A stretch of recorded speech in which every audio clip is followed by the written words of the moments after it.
दृश्यमानं तस्मिन् महोदान्मनिराजमानं मुक्तव्रजानामधिराजमानं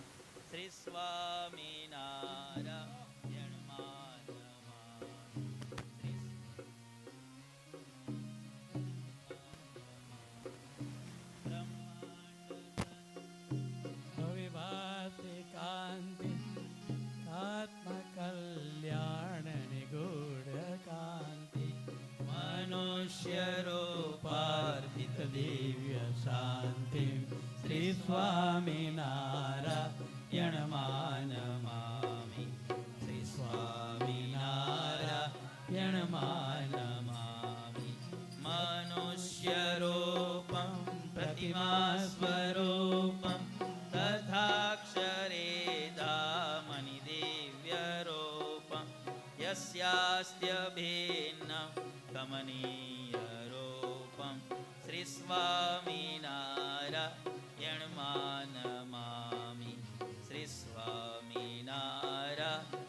मानमामि दिव्याम्बराभूषणभूषिताङ्गं दिव्याद्वितीयाकृतिमञ्जुलाङ्गं दिव्यात्मसम्पादकसङ्गीसाङ्गं श्रीस्वामिनारायण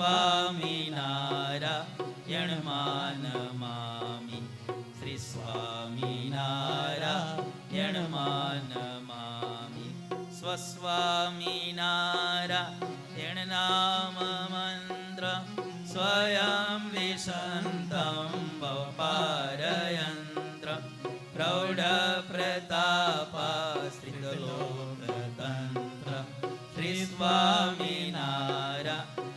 मानमामि स्वामिनारायण मानमामि योगाद्विनाकारितसत्समाधि सद्भक्तसङ्गातविनाशितादिं सम्प्रापयन्तं तमनाद्युपाधि श्रीस्वामिनारायण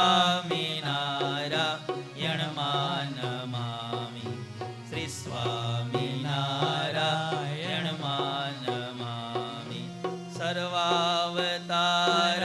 प्रविलापयन्तं सर्वावतारि त्वमहोदरन्तं स्वराडितीश्वान् परिदर्शयन्तं श्रीस्वामिनारायण मानमामि श्रीस्वामिनारायण मानमामि मायेश ब्रह्माक्षरसङ्गबीजं येनादिमुक्ता अपि तेषु बीजं तं सर्वदात्यन्तिकमुक्तिबीजं श्रीस्वामिनारायण मानमामि श्रीस्वामिनारायण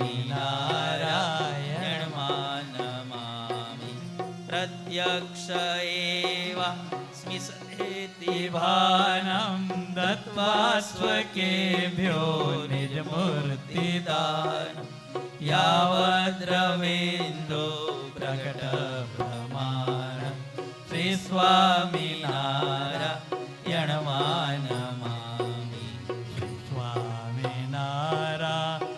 मानमामि त्वमेव माता च पिता त्वमेव त्वमेव बन्धु च सखा त्वमेव त्वमेव विद्या द्रविणं त्वमेव त्वमेव सर्वं मम देव देव त्वमेव सर्वं मम देव देव निजाश्रितानां सकलार्तिहन्ता सद्धर्मभक्तिरवनं विधाता दाता सुखानां मनसेप्सितानां तनोतु कृष्णोऽखिलमङ्गलं तनोतु कृष्णोऽखिलमङ्गलं मुखं करोति करोति वाचालं पङ्गुलङ्घयते गिरिं यत्कृपा त्वमहं वन्दे परमानन्दवृषात्मजं परमानन्दवृषात्मजं दिव्यजीवननी ज्योत जगावो आप करता થઈ કાર્યો દીપાવો મંગલમય સુખ નિત્ય દેનારા જય ઘનશ્યામ જય જય કરનારા જય ઘનશ્યામ જય જય કરનારા શ્રૂયતામ દેવ દેવેશ સ્વામી નારાયણ પ્રભો ત્વદીયેનાવધાનેન કથયિષ્યે શુભા કથા કથયિષ્યે શુભા કથા શ્રી સ્વામિનારાયણાય નમો નમઃ નમો નમઃ શ્રી ઘનશ્યામ રાજાય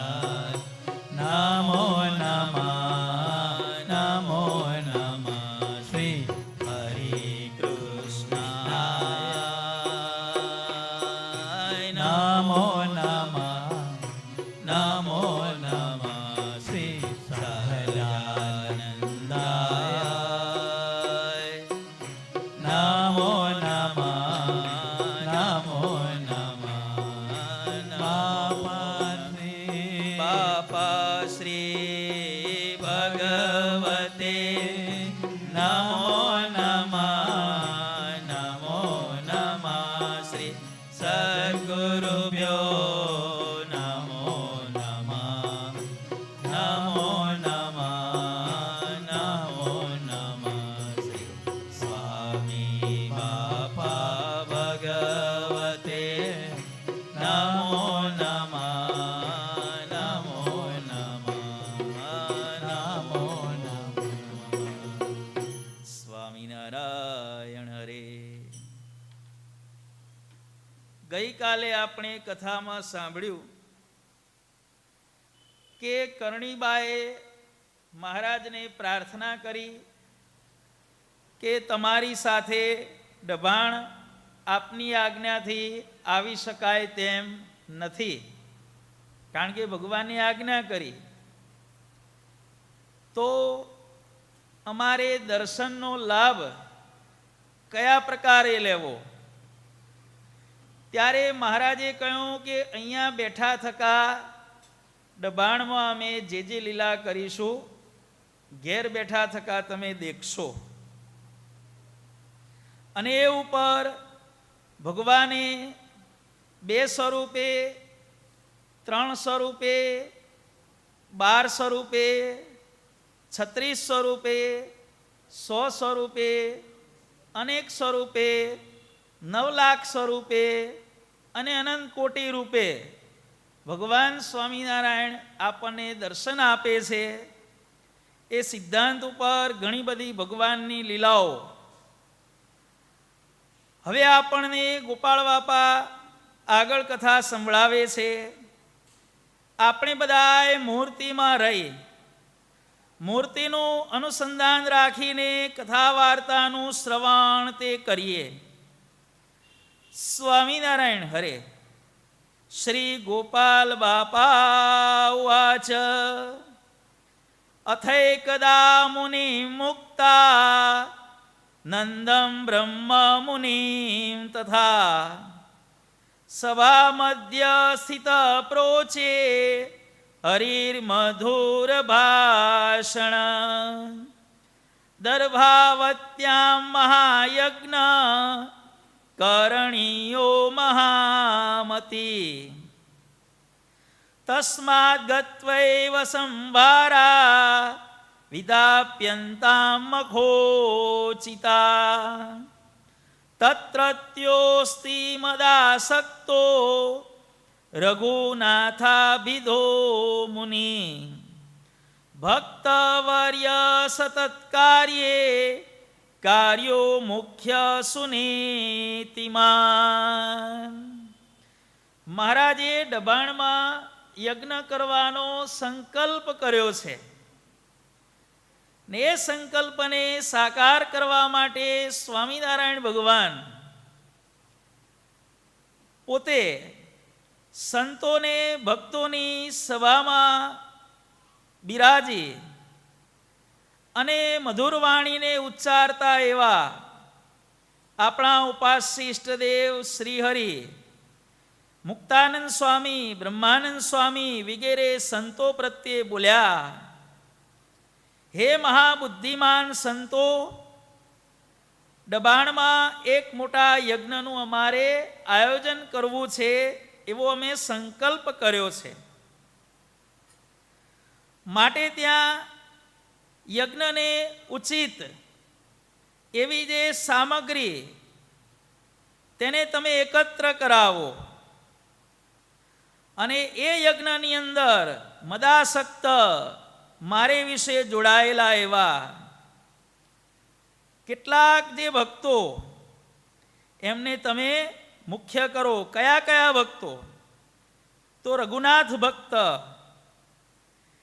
ત્યાર પછી રૂપરામ ઠાકર, નિર્ભયરામ, ગંગારામ, મેમદાવાદના અંબારામ ને દુર્લભરામ, બોચાસણના કાશીદાસ, વડતાલના રણછોડદાસ, કરજીસણના નાનાભાઈ વિપ્ર વગેરે ભક્તોને તમે આગેવાન કરી અને આ યજ્ઞના આયોજનનું કાર્ય તમે મારી આજ્ઞાથી કરો.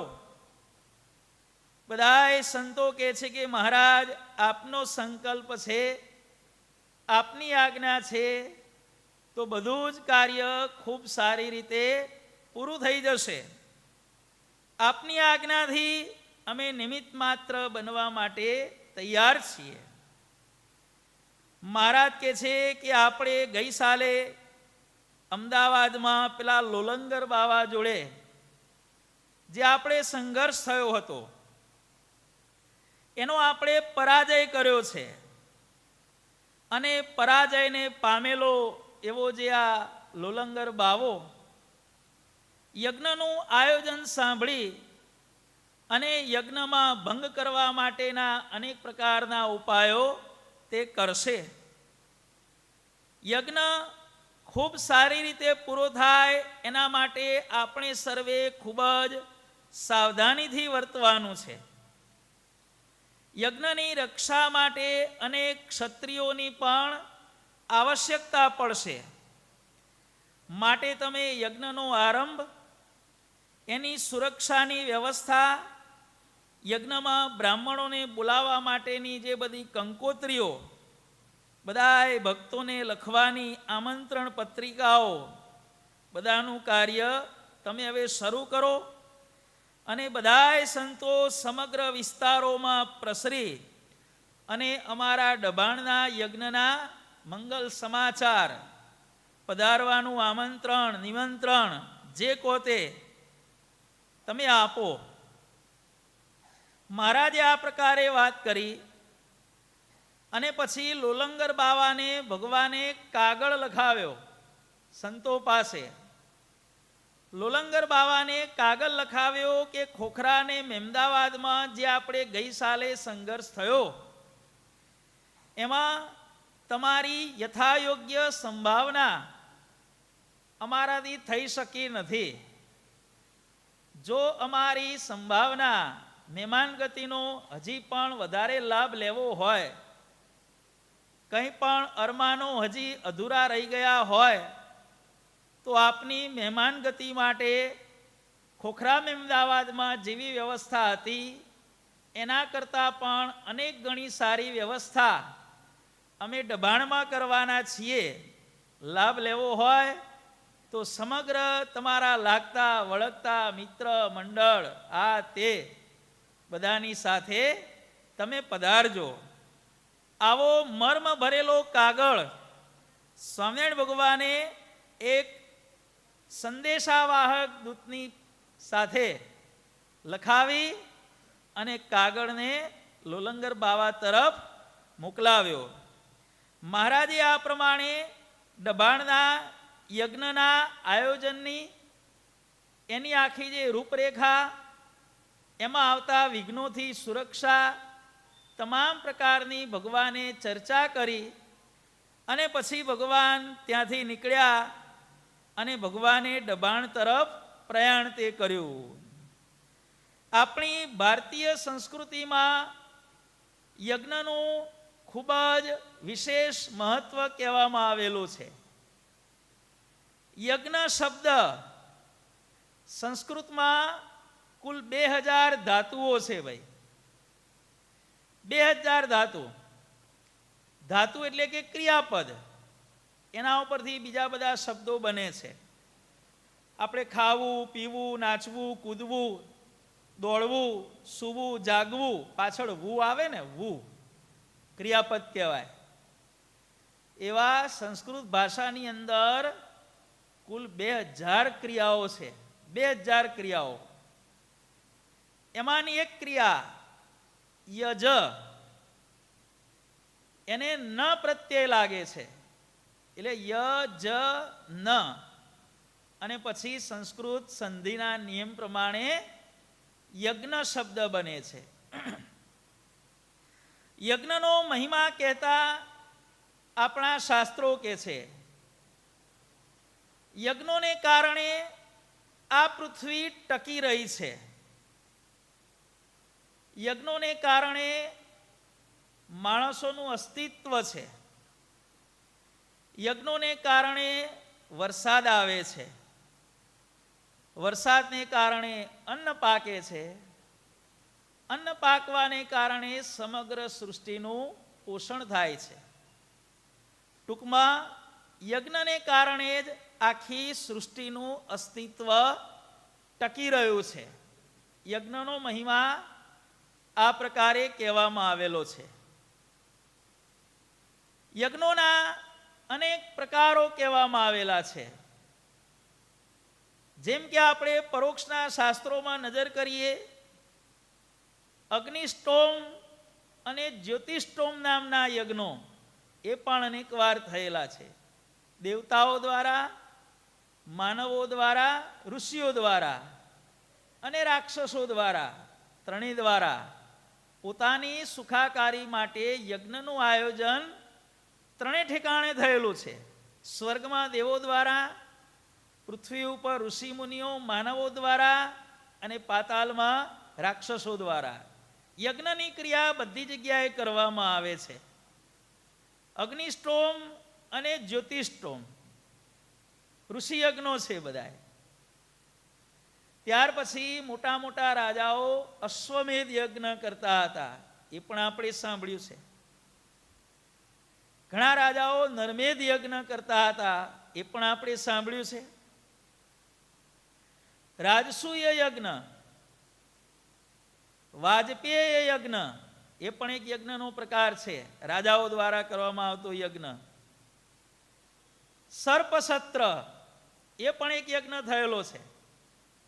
પરીક્ષિત રાજાનું સર્પના દંશને કારણે મૃત્યુ થયું, ત્યારે સાપની જાતિ ઉપર બદલો લેવા માટે મારા પિતાનું સાપ દ્વારા કપટથી મૃત્યુ થયું, એટલે પરીક્ષિત રાજાના પુત્ર જન્મેજય રાજાએ સર્પસત્ર કર્યું.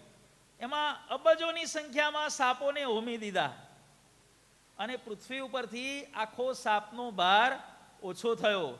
જો જન્મેજય રાજાએ સર્પસત્ર ન કર્યો હોત તો અત્યારે આખી દુનિયામાં નાગ અને સાપ સિવાય કોઈનું અસ્તિત્વ ન હોત. સર્પસત્ર પછી જ્યારે સાપોની સંખ્યા થોડીક લિમિટેડ થઈ કે હવે બહુ રિસ્ક નથી, આસ્તિક મુનિ આવ્યા અને યજ્ઞ બંધ કરાવ્યો.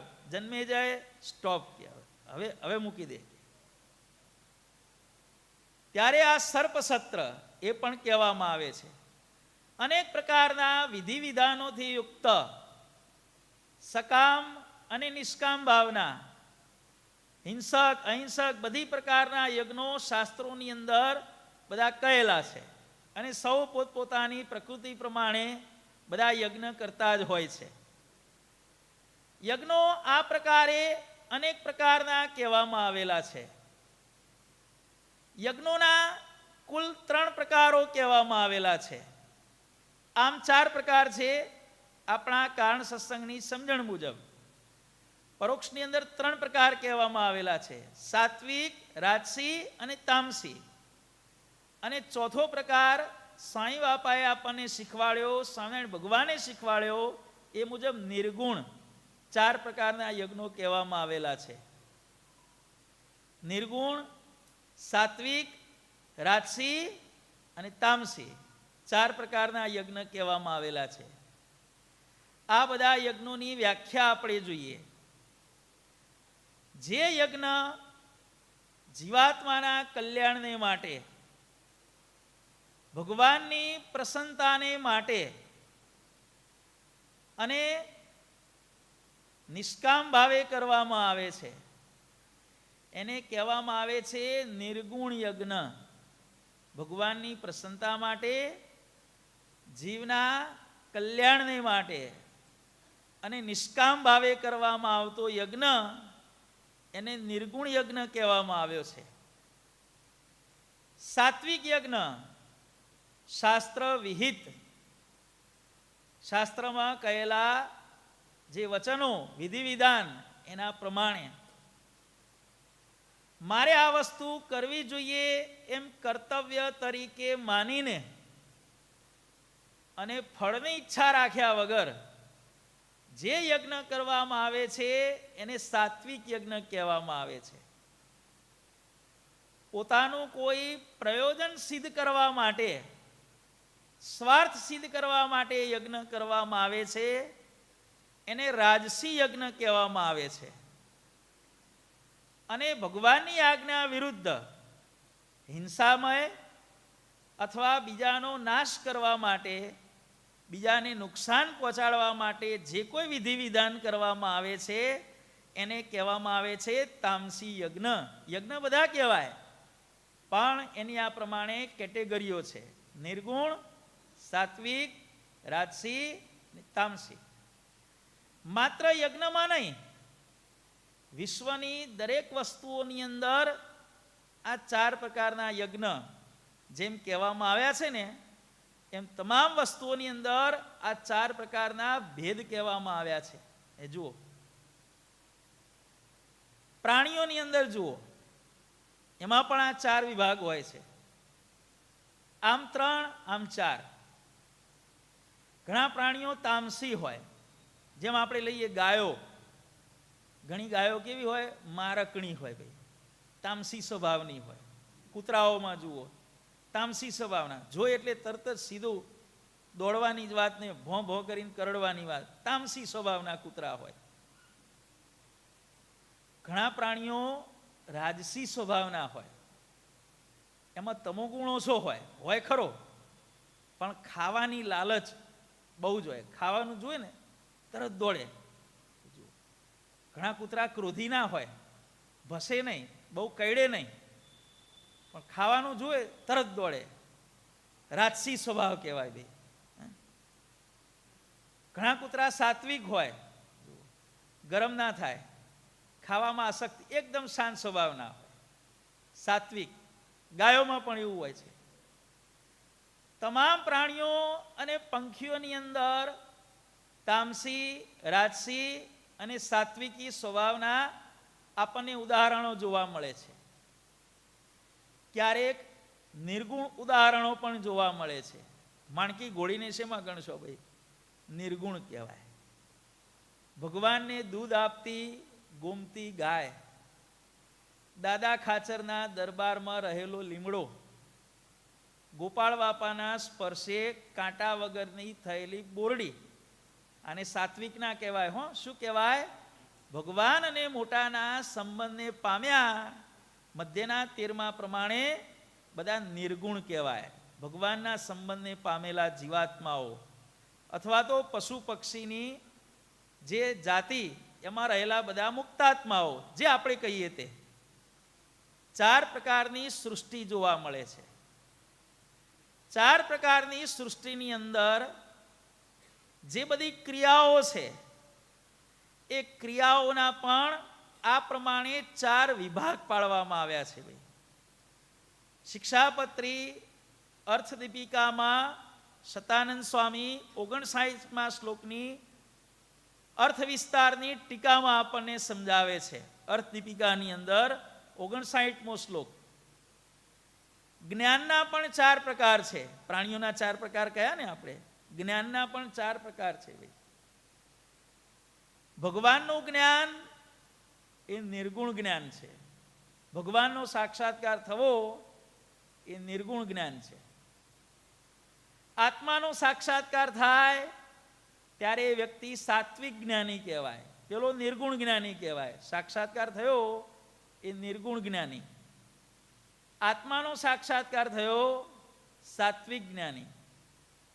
સાધન દશામાં હોય ત્યાં સુધી રાજસી જ્ઞાની, અને કોઈ જાતની ભગવાનની કશી ગતાગમ જ ના હોય એ તામસી જ્ઞાની. જ્ઞાની ખરો પણ કેવો? તામસી જ્ઞાની. ખ્યાલ આવી ગયો ને ભાઈ? ભગવાનનો સાક્ષાત્કાર થાય નિર્ગુણ જ્ઞાન, જીવાત્માનું દર્શન થાય સાત્વિક જ્ઞાન. સાધન દશામાં હોય, પ્રયત્ન ચાલુ હોય આગળના 2 સ્ટેશને પહોંચવાનો, રાજસી જ્ઞાન. કારણ કે માયામાં આસક્તિ છે એટલે તો સાક્ષાત્કાર થયો નથી. અને કશી ગતાગમ જ ના હોય જેને ભગવાનની, એને જ્ઞાની કહેવાય, તામસી જ્ઞાની કહેવાય, જેને બીજા શબ્દની અંદર અજ્ઞાની કહેવામાં આવે છે. તામસી જ્ઞાની, અજ્ઞાની બંને એક જ શબ્દ છે. ભાઈ, નિવાસ આપણું જે રહેવું, ભગવાનની આજ્ઞા લોપાતી હોય એવા ઘરમાં રહેવું, એ તામસી નિવાસ કહેવામાં આવ્યો છે. એનું કોઈ જ ફળ નથી. આપણા ઘરમાં ક્યારે પણ ભગવાનની આજ્ઞા લોપાતી હોવી જોઈએ નહીં, નહીં તો આપણું ઘર તામસી કહેવાય. તામસી. માવો ખવાતો હોય તામસી, દારૂ પીવાતો હોય તામસી, વ્યભિચાર કાળા કામ થતા હોય તામસી નિવાસ કહેવાય. સમજી લેજો હા બધું એ. હા, પાપીને ઘેર નિવાસ કરવો, અધર્મીને ઘેર નિવાસ કરવો તામસી નિવાસ કહેવામાં આવેલો છે. ગામમાં નિવાસ કરવો નોર્મલી વ્યવસ્થિત, રાજસી નિવાસ કહેવામાં આવેલો છે. ત્યાર પછી વનમાં રહેવું સાત્વિક નિવાસ કહેવામાં આવેલો છે. અને મંદિરમાં રહેવું અથવા તો પોતાના ઘરને મંદિર તુલ્ય બનાવી એમાં નિવાસ કરવો, તો એવા મંદિરમાં અથવા તો ગૃહ મંદિરમાં નિવાસ કરવો એને સાત્વિક નિવાસ કહેવામાં આવે છે. જે ઘરની અંદર ભગવાનની આજ્ઞાનું પાલન થતું હોય, ભગવાનની ભક્તિ થતી હોય, સદાચાર સંપનું વાતાવરણ હોય, એવા ઘરની અંદર નિવાસ કરવો એને નિર્ગુણ નિવાસ કહેવામાં આવેલો છે. આપણા બધાનું ઘર કેવું હોવું જોઈએ? તામસી નહીં, રાજસી પણ નહીં, સાત્વિકી પણ નહીં. કેવું હોવું જોઈએ? નિર્ગુણ નિવાસ સ્થાન આપણું હોવું જોઈએ, અને એમાં આપણે નિવાસ કરવો.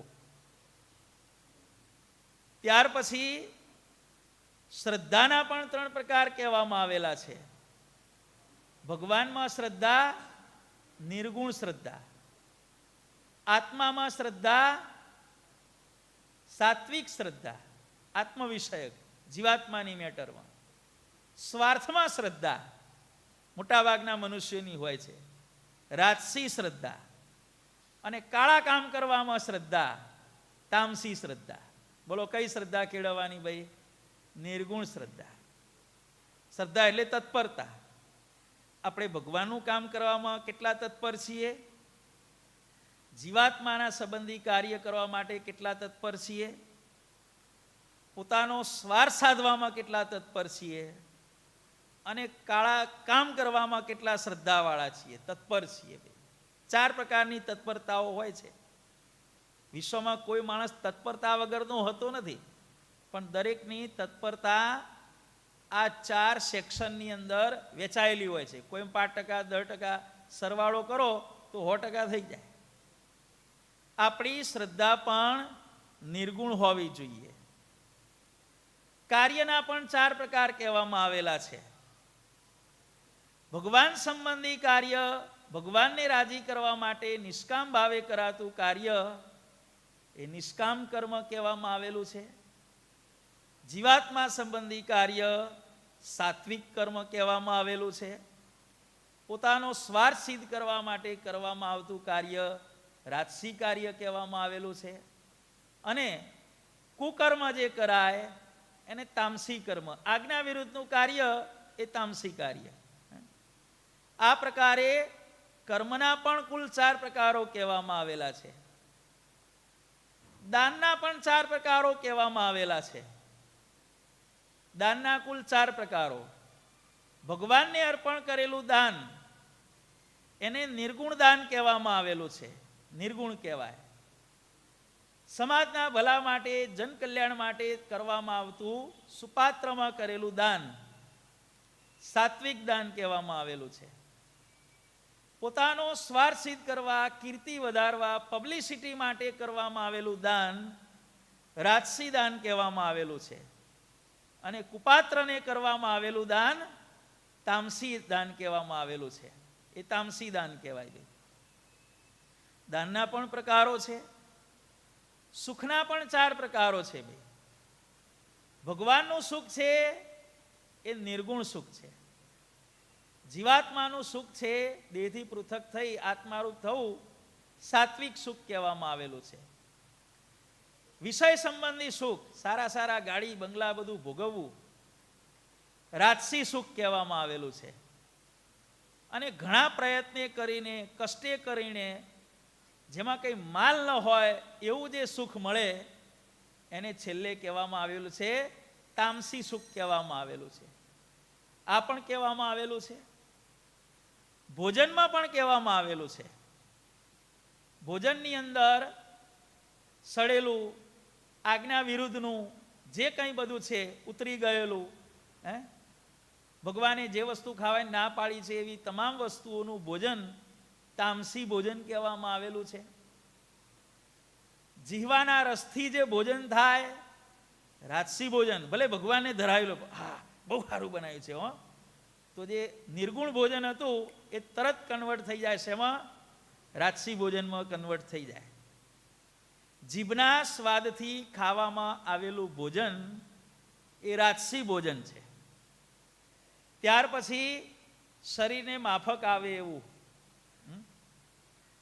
શરીરને માફક આવે એવું આપણી પ્રકૃતિ પ્રમાણે, કફની પ્રકૃતિ હોય તો કફ ના થાય એવું, પિત્તની પ્રકૃતિ હોય તો પિત્ત ના થાય એવું, ગેસની પ્રકૃતિ હોય તો ગેસ ન થાય એવું, નડે નહીં તેવું શરીરને સુખ કરનારું, તાજું અને ભગવાનની આજ્ઞા પ્રમાણે જે જે વસ્તુઓ કહેલી છે એમાંથી નિર્માણ કરાયેલું ભોજન એ સાત્વિક ભોજન છે.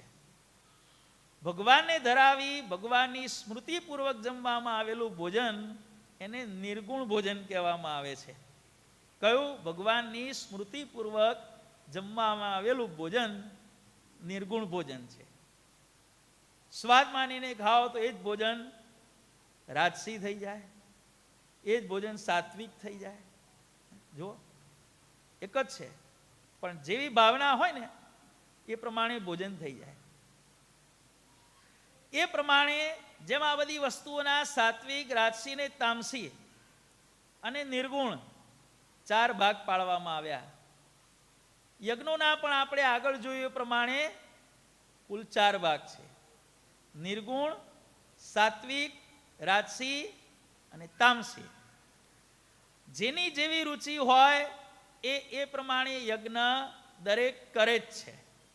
વિશ્વનો કોઈ એવો વ્યક્તિ નથી કે જે 4 પ્રકારના યજ્ઞોમાંથી કોઈ એક પ્રકારનો યજ્ઞ પોતાના જીવનમાં ન કરતો હોય એવો વિશ્વનો કોઈ વ્યક્તિ નથી. જેની જેવી ભાવના એ પ્રમાણે યજ્ઞો કરે છે. અને જેવી ભાવના હોય એને એ પ્રકારે ફળ પણ અવશ્ય મળે છે. આપણી આ ભારત દેશની ભૂમિ યજ્ઞોની ભૂમિ કહેવામાં આવેલી છે. આપણે શાસ્ત્રો અને પુરાણો વાંચીએ ને તો આપણને ખ્યાલ આવે કે આપણો જે આ ભારત દેશની કોઈ પણ જગ્યા તમે રેન્ડમલી પસંદ કરો, કાશ્મીરથી કન્યાકુમારી અને દ્વારકાથી દિબ્રુગઢ સુધી, દ્વારકાથી દિબ્રુગઢ, કાશ્મીરથી કન્યાકુમારી, કોઈ જગ્યા એવી નથી કે જ્યાં યજ્ઞ ન થયો હોય. દરેક જગ્યાએ ભૂતકાળમાં યજ્ઞ થયેલો, અહીંયા પણ થયેલો છે, અહીંયા પણ થયેલો છે, આપણા રસ્તો છે ત્યાં પણ થયેલો છે. કોઈ પણ રેન્ડમલી ભૂમિ તમે પસંદ કરો, યજ્ઞ વગરની કોઈ જ ભૂમિ હોય એવી ભારતમાં કોઈ ભૂમિ નથી. પહેલાના રાજાઓ યજ્ઞો બહુ કરતા, જનકલ્યાણને માટે, પોતાના જીવાત્માના મોક્ષને માટે, રાજ્ય વિસ્તારને માટે, અનેક પ્રકારના હેતુઓ માટે. રાજાઓ જ્યારે યજ્ઞ કરે ત્યારે યજ્ઞ કઈ રીતે કરવાનો? ધારો કે અહીંયા યજ્ઞની વેદી બનાવી, બરોબર, યજ્ઞનો કુંડ અહીંયા બનાવ્યો, અઠવાડિયું 10 દાડાનો યજ્ઞ પૂરો થાય, આ યજ્ઞની વેદી એનું કામ પૂરું થઈ ગયું. પછી યજ્ઞની વેદી એને અડીને બનાવવાની બીજી, 1-2 ઇંચનું અંતર રાખીને નહીં, 1-2 mm અંતર રાખીને નહીં. જે યજ્ઞની વેદીમાં અઠવાડિયું 10 દાડા કરવામાં આવ્યો, યજ્ઞ પૂરો થયો એટલે બાજુમાં જ એને અડીને, બંનેની દિવાલ કોમન હોય એ રીતે બીજી વેદી બનાવવાની, ત્યાં યજ્ઞ કરવાનો. પછી એ પૂરું થાય એને અડીને ત્રીજી વેદી બનાવવાની, ચોથી. એ પ્રકારે હાલ્યા જવાનું. ક્યાં સુધી? જ્યાં સુધી દરિયો ના આવે ત્યાં સુધી યજ્ઞ કરતા હાલ્યા જવાનું. દરિયો આવ્યો એટલે યજ્ઞની વેદી સાઈડમાં બનાવવાની, અને એથી જેમ ફોરવર્ડમાં ગયા એમ રિવર્સમાં જવાનું. આ બાજુ ક્યાં સુધી જવાનું? દરિયો આવે ત્યાં સુધી. ત્યાં દરિયો આવ્યો એટલે ત્રીજી બાજુ વળી પાછું આમ જવાનું. કઈ સિસ્ટમ? બધાને ખ્યાલ આવી ગયો ને ભાઈ? ખેતરમાં ખેડૂત ખેતી કરતો હોય કઈ રીતે કરે છે? પહેલી આમ લાઈન લે, પછી એને અડીને બીજી લાઈન લે છેક છેડા સુધી, પછી ત્રીજી લાઈન લે છેક છેડા સુધી, ચોથી લાઈન આમ લે, પાંચમી આમ લે, ફોરવર્ડ રિવર્સ ફોરવર્ડ, આખું ખેતર ખેડાઈ જાય. આ પ્રમાણે આપણા પુરાણોની અંદર રાજાઓએ આખી ભારત ભૂમિને આ સમુદ્રાંત સત્કીર્તિ, જનમંગલ સ્તોત્રની નામ આવે છે ને, આ સમુદ્રાંત, સમુદ્રના છેડા સુધી જવાનું, એથી પાછું આમ આવવાનું, સમુદ્રનો છેડો આવે ત્યાં સુધી આમ જવાનું, એને અડીને પાછું આમ. આ પ્રકારે ભારત દેશની ભૂમિ યજ્ઞોથી ખૂબ જ પવિત્ર થયેલી છે. એટલા માટે ઋષિ મુનિઓની ભૂમિ કહેવામાં આવે છે. યજ્ઞોની અંદર રાજાઓ દાન પણ કેવું આપતા જુઓ. 1 કરોડ ગાયોનું દાન આપવાનું દરેક બ્રાહ્મણને. યજ્ઞમાં બ્રાહ્મણો કેટલા આવે? હજારોની સંખ્યામાં. દરેક બ્રાહ્મણને 1 કરોડ ગાય આપવાની. હિસાબ ઘેર જઈને કરજો. પાછી દરેક ગાય કઈ રીતે આપવાની? એના શરીરનું એકે અંગ ન દેખાય, આંખો સિવાય એના શરીરનું એકે અંગ ન દેખાય એવી રીતે સોનાના દાગીનાઓથી મઢીને ગાયો આપવાની. ગાયમાં હાલી જતી હોય ને એમ લાગે આખી હોનાની ગાય છે, કશું ના દેખાય. બધું ટોટલી શિંગડા બિંગડા, એના ગાયના 4 પગ, પૂંછડું બધું ઢંકાઈ જાય ટોટલી. સોનાનું વસ્ત્ર પહેરાયું હોય ને આ રીતે ગાયો દાનમાં આપવાની.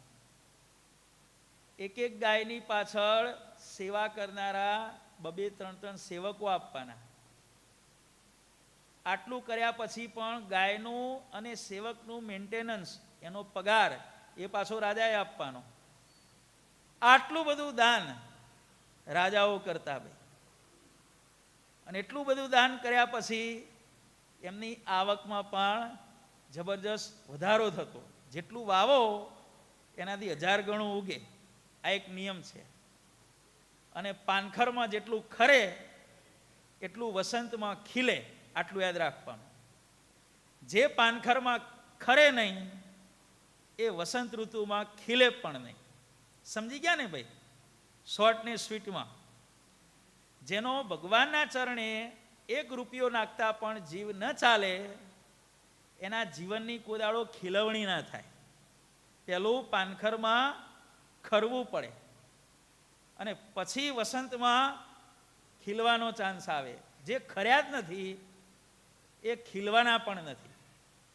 ખીલવું હોય તો ખરતા શીખો. પેલા ભગવાન આટલા ખીલ્યા કેમ? પેલા ખર્યા. વનવિચરણ દરમિયાન કશું નહોતું ભાઈ. બાપા સાંઈ બાપા આટલા ખીલ્યા કેમ?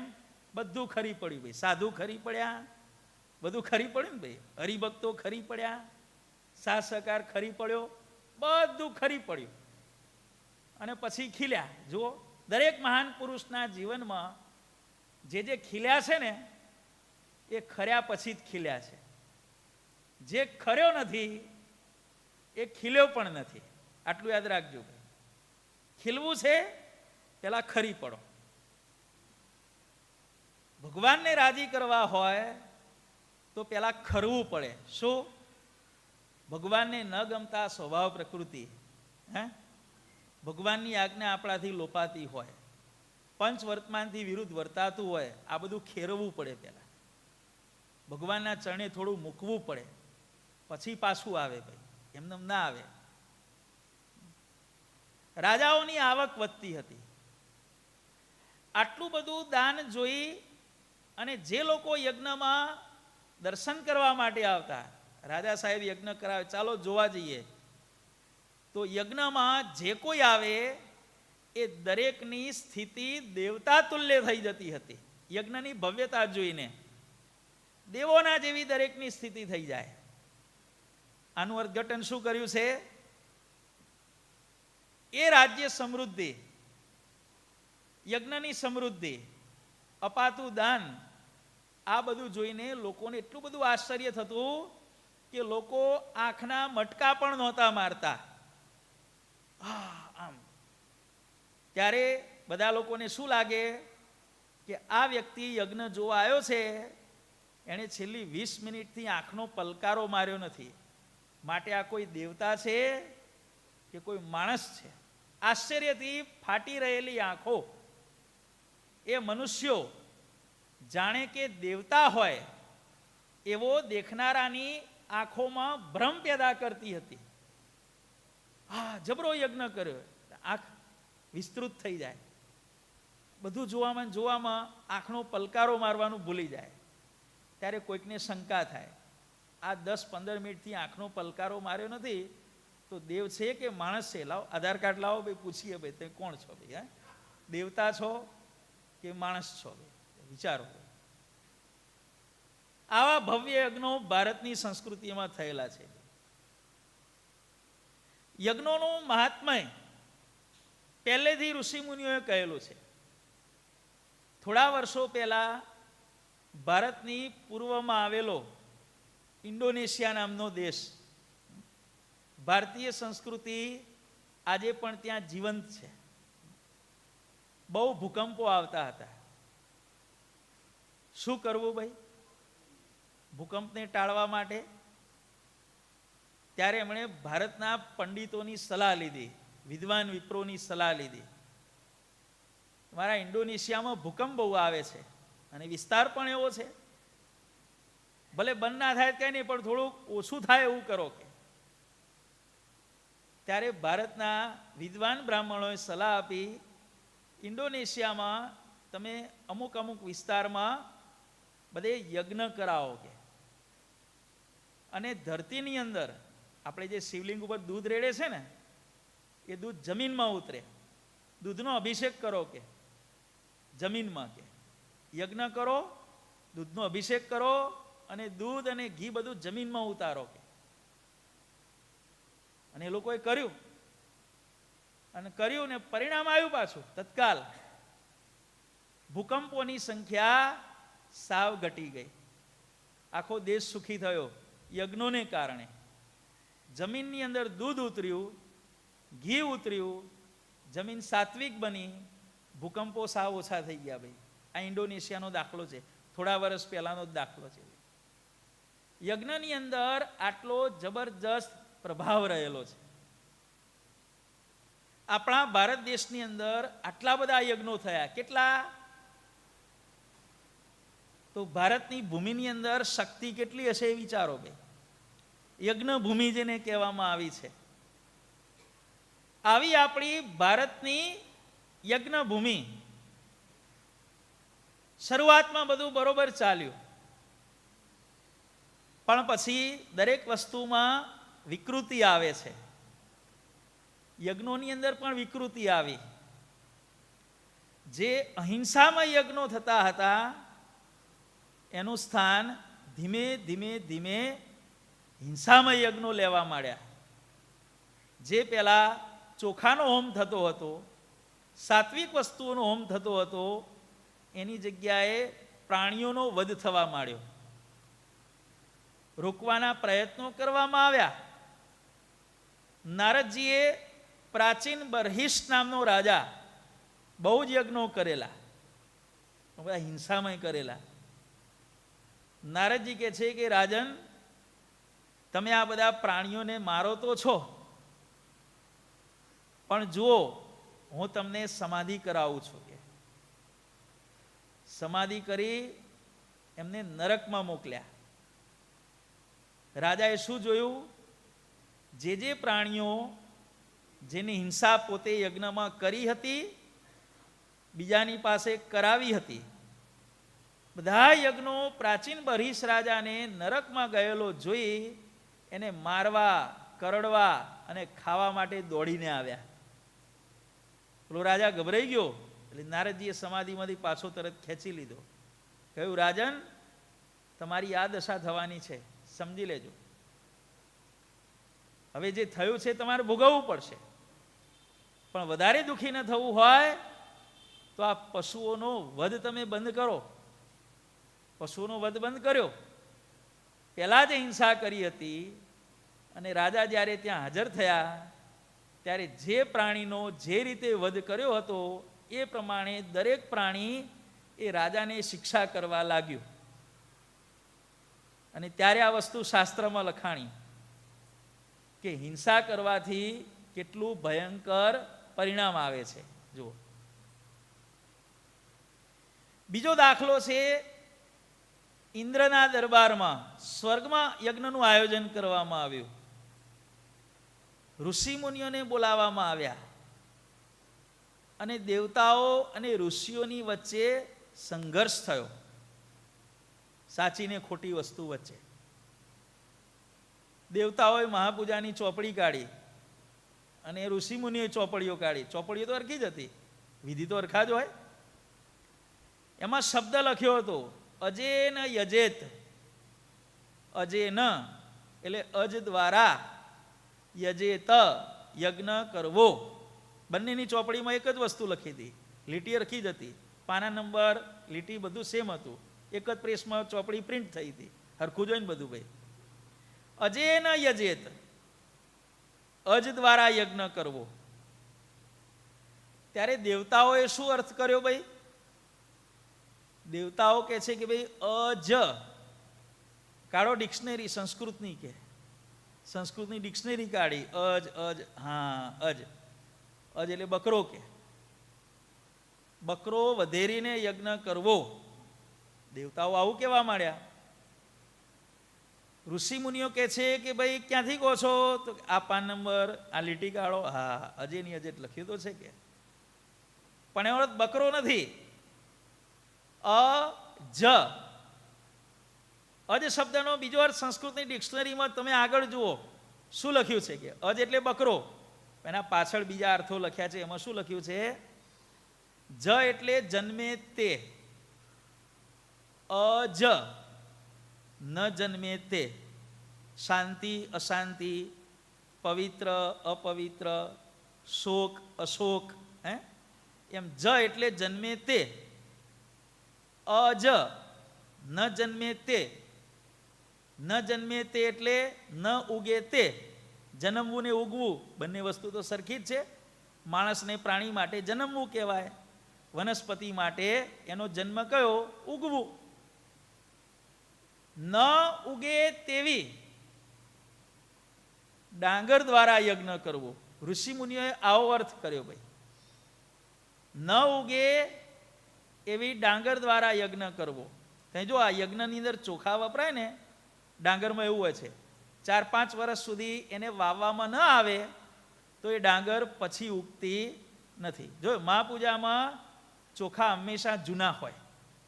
ઘણા હરિભક્તોને ઘેર મહાપૂજા કરવા જઈએ ને, પેલું મંદિરમાંથી પોટલું લઈને, ઘણા ભક્તો કે સ્વામી નવા ચોખા વાપરતા હોય, આ હું જૂનું લઈને હાલે આવો છો કે? એટલે આ જૂનું જ રખાય. હે અજ અજે ને યજેત, જૂની ડાંગર જોઈએ, ઓછામાં ઓછી 5 વર્ષ જૂની, એનો જ હોમ થાય. નહીં તો શું હોય, પેલામાં જીવ હોય, જીવની હિંસા થાય. આજે ખેતરમાંથી ડાંગર લાયા હોય એને આપણે હોમ કરીએ તો એમાં જીવ હોય, હિંસા થાય. ન ઉગે એવી ડાંગર દ્વારા યજ્ઞ કરવો. આ બધું નહીં ચાલે, આમ છે ને તેમ છે. સ્પોન્સર તો પોતે હતા ભાઈ, પૈસા એને ખર્ચ્યા હતા. ઋષિ મુનિઓ તો કશું હોય નહીં, ફક્કડ ગીરધારી ભાઈ, પૈસા કશું હોય નહીં, વિધિ કરવા બોલાયા હતા. અમે કહીએ એમ કરો, તમારે બહુ ડબડબ નહીં કરવાની કે. સ્પોન્સર અમે છીએ, બોલો. સ્પોન્સર થઈ ગયા એટલે આજ્ઞા લોપવાની છૂટી મળી જાય ભાઈ. સ્પોન્સર થયા એટલે ફાવે એમ વર્તવાની છૂટી. ત્યાં ઇન્દ્રના ખાસ મિત્ર વસુ રાજાનું આગમન થયું. આ બધું ચર્ચા ચાલતી હતી, આમંત્રણ આપ્યું હશે એટલે આવ્યા ભાઈ. વસુ રાજા આવ્યા, ઇન્દ્રના મિત્ર હતા અને ખૂબ સારા રાજા હતા. વસુ રાજાને ઉપરીચરનું સર્ટિફિકેટ મળ્યું હતું ભાઈ. ઉપરીચર આખો દિવસ એણે કરેલા ધર્મ નિયમ, તપસ્યા, યજ્ઞ, દાનને કારણે એવી સામર્થ્ય મળી હતી કે હંમેશા આકાશમાં જ ફર્યા કરતા. કૈલાસમાં જાય, વૈકુંઠમાં જાય, સ્વર્ગમાં જાય. પોતાના રાજમાં તો મહિનામાં 1-2 દાડો જ આવવાનો, બાકી ક્યાં ગયા છે? તો વૈકુંઠમાં ગયા છે. આકાશમાં જ ફર્યા કરતા. ઉપરી એટલે ઉપર અને ચર એટલે ફરવું, વિચરણ. ઉપરીચર નામ પડ્યું હતું ભાઈ. ઉપર જ ફર્યા કરે, નીચે આવવાનું જ નહીં. આવો વસુ રાજા સ્વર્ગમાં પહોંચ્યો, ઝઘડો ચાલતો હતો. પૂછ્યું વોટ્સ મેટર ભૈયા, શું ચાલે છે આ બધું? ત્યારે કહે છે કે આ બધી અમારે ટસલ ચાલે છે. નિર્ણય કોણ કરે? એટલે ઇન્દ્રએ જોઈ લીધું કે આ મારો ભાઈબંધ છે. તો કે આ વસુ રાજા કેમ, આપણે કરીએ કે? ઋષિ મુનિ કે આટલો હારો રાજા, ભલે ઇન્દ્રનો ભાઈબંધ છે પણ ખોટું તો નહીં બોલે. સદા એમને કે ઉપર ઉડવાની શક્તિ લો, તમે ઉડો, હાલો તમે ઉડો. એમને તાકાત આવી, એ પ્રમાણેનું આચરણ તો હશે ને. માણસ સારો છે, ચાલો એને આપણે મધ્યસ્થી નિમીએ. મધ્યસ્થી નિમ્યા. પણ પક્ષપાત, ન્યાય કરતી વખતે ક્યારે પણ પક્ષપાત કરવો નહીં. ભલે આપણો ગમે તેવો ભાઈબંધ હોય, સંબંધ હોય, આપણે કોઈ જોડે બનતું હોય, કોઈ જોડે ના બનતું હોય, કોઈની જોડે મધ્યમ સંબંધ હોય, બને કે ન બને, નોર્મલ સંબંધ હોય, પણ જ્યારે આપણે ન્યાય કરવા બેસીએ ને ત્યારે આ મારો મિત્ર છે, આ મારો શત્રુ છે, પક્ષપાત નહીં કરવો. સૌથી મોટામાં મોટી સજા કોને થાય છે? ન્યાય કરતી વખતે જે પક્ષપાત કરે છે ને, અને એને જે સજા થાય છે એવી સજા વિશ્વમાં બીજા કોઈ પણ પાપીને થતી નથી. આટલું સમજી લેજો. ન્યાયની સીટ ઉપર બેહાડ્યા અને વસુ રાજાની ઇન્દ્ર જોડે ભાઈબંધી હતી. ભાઈબંધી એટલે કીધું કે ભાઈ આ ઇન્દ્ર કે છે બરોબર છે, કે ન્યાય કરો. ઋષિ મુનિઓને આમ હાર્ટ ફેલ થઈ જાય એવી સ્થિતિ આવી. આટલો હારો રાજા આવું બોલ્યો. પણ એક ક્ષણે ચમત્કાર બન્યો. એ વસુ રાજા જે કાયમ ઉપર ફરતા હતા ને, એ ઉપર ફરવાની શક્તિ એની એટ અ ટાઈમ ટાવર જતું રહ્યું ભાઈ. ટાવર જતું રહ્યું. ગમે તેટલું બેલેન્સ હોય કે બેટરી 100% હોય કે સિમ કાર્ડ નાખેલું હોય, પણ ટાવર જ ના હોય, શું કરો તમે? ટાવર જતું રહ્યું ભાઈ. મોબાઈલ હારા મારો, 2.5 લાખ રૂપિયાનો મોબાઈલ હોય, બધું હોય, સિમ કાર્ડ હોય, બેલેન્સ હોય, બેટરી હોય, હજારો જાતની બધી સગવડો હોય, ટાવર જ ના હોય તો પૂરું થઈ ગયું. રાજાનું ટાવર જતું રહ્યું ભાઈ, પડ્યા હેઠા ભાઈ, કોઈ દાડો ઊંચા ના આવ્યા. ખાલી બોલ્યા કે ભાઈ બકરા દ્વારા યજ્ઞ કરવો, અને તત્કાલ બધા દેવતાઓ સમજી ગયા. આટલું બોલવાથી આની આ દશા થઈ, તો કરવાથી આપણી શું દશા થશે? પછી ઋષિમુનિઓની માફી માગી અને કહ્યું કે જે રીતે થતું હોય એ રીતે યજ્ઞ તમે પૂરો કરો. અહિંસામય યજ્ઞનું પ્રતિપાદન, એના દ્રષ્ટાંતો ઘણા બધા શાસ્ત્રમાં છે. પણ વાસ્તવિક રીતે હિંસામય યજ્ઞોનું આખું જે અસ્તિત્વ આખા ભારત દેશમાં વ્યાપેલું હતું, એનો નાશ કરી અને અહિંસામય યજ્ઞો એનું સ્થાપન કરવાનું જો કામ કર્યું હોય, તો આપણા ઉપાસ્ય ઈષ્ટદેવ સર્વોપરી સ્વામિનારાયણ ભગવાને કર્યું છે. જુઓ,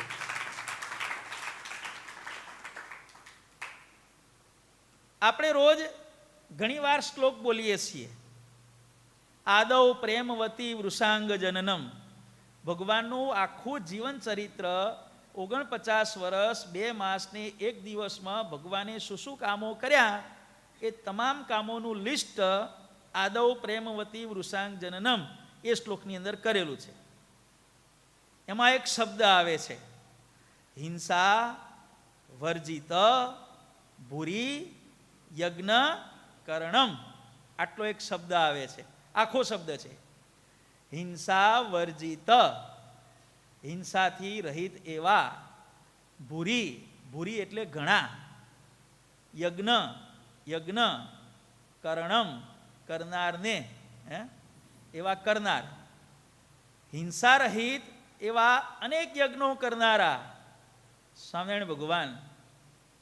ભગવાને જોયું સમાજની અંદર આ બધા બ્રાહ્મણો છે ને, એ હિંસામાં યજ્ઞો બહુ કરી રહ્યા છે.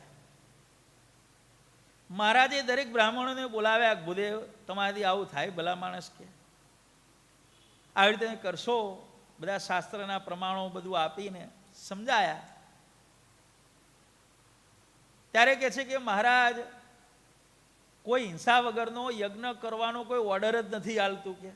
બ્રાહ્મણોને પૂછ્યું તો બ્રાહ્મણોએ આવું બાનું કાઢ્યું કે તમે જે પ્રમાણે અહિંસા યજ્ઞ કરવાનું કહો છો, એવો તો ઓર્ડર મળતો જ નથી, તો અમારું ભરણ પોષણ કઈ રીતે થાય?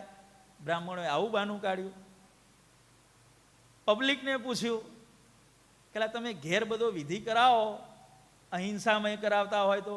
પબ્લિકે બ્રાહ્મણો હિંસા વગર કશું કરતા જ નથી કે. બે જણે પરસ્પર વાંક કાઢ્યો. પેલા કે કોઈ પબ્લિક આવો ઓર્ડર આપતી નથી, પબ્લિક કે છે આવો કોઈ ઓર્ડર કોઈ લેતા નથી કે. અને બે બાજુ હતું ભાઈ, ભ્રષ્ટતા તો બંનેમાં હતી.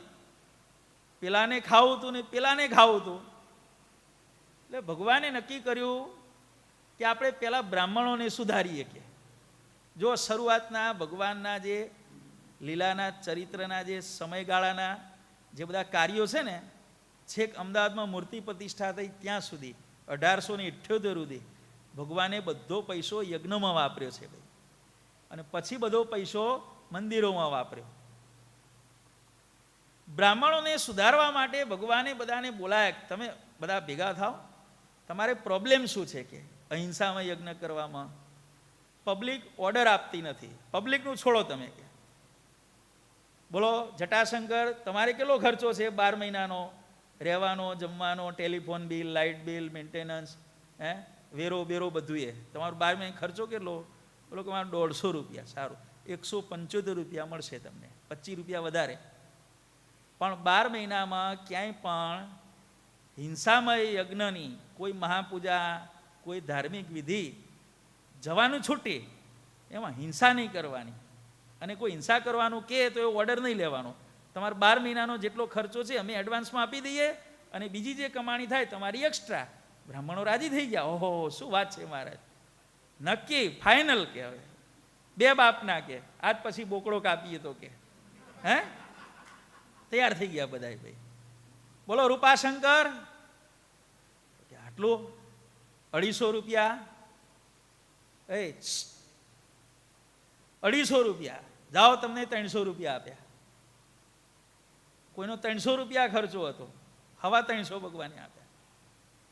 મહારાજ કે આ 12 મહિનાનો ખર્ચો. મહારાજ કે પેલા બ્રાહ્મણો કે મહારાજ 12 મહિના પછી, તો 12 મહિના પછી અમે બીજો યજ્ઞ કરીશું જેતલપુરમાં, ત્યાં આવી જજો વર્ષનું, આખા વર્ષનો પગાર લેવા માટે. કે નવો પગાર મળશે 12 વર્ષ, થોડુંક વધારે આપીશું, ઇન્ક્રીમેન્ટ આપીશું થોડુંક. કે જેને 250 આપે એને 200 આપીશું, 200 આપે એને હવા 200 આપીશું. દર વર્ષે 25 રૂપિયા દરેકના વધી જશે.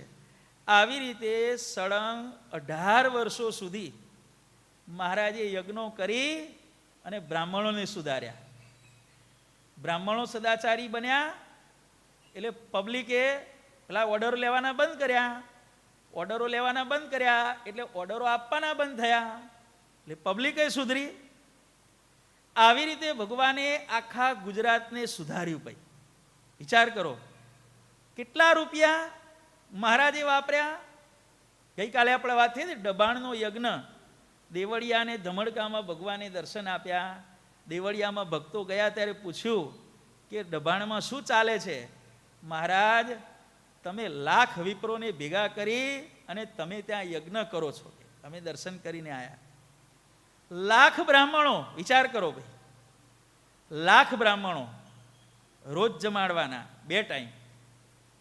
આજથી 200 વર્ષ પહેલાના બ્રાહ્મણો, એની એક થાળી કેટલા રૂપિયાની થાય ભાઈ? 1000 રૂપિયાની થાય કે 1500ની થાય? બ્રાહ્મણો મોદક પ્રિયા કહેવાય ભાઈ. મોદક પ્રિયા વિપ્રાહા. બ્રાહ્મણો ખાય ને, અત્યારે બ્રાહ્મણો કઈ રીતે ખાતા હશે ખબર નથી. પેલા બ્રાહ્મણો શું કરે? પેલું શાક ખાય, ખાલી શાક જ ખાવાનો, પાયો ભરવાનો ભાઈ, ફાઉન્ડેશન. પછી લાડુ ખાવાના અને પછી દાળ ભાત ખાવાના. એટલે કેમ આમ કરો છો? કદાચ ઉલટી થાય તો દાળ ભાત નીકળે, ફૂડ પોઈઝનિંગ થાય, ઝાડા થાય તો શાક નીકળે પાછળથી, લાડુ વચ્ચે હચવાઈ રહે ભાઈ. આ મોદક પ્રિયા વિપ્રાહા. પેલું શાક ખાવાનું, પછી લાડુ ખાવાના, દાળ ભાત ખાવાના.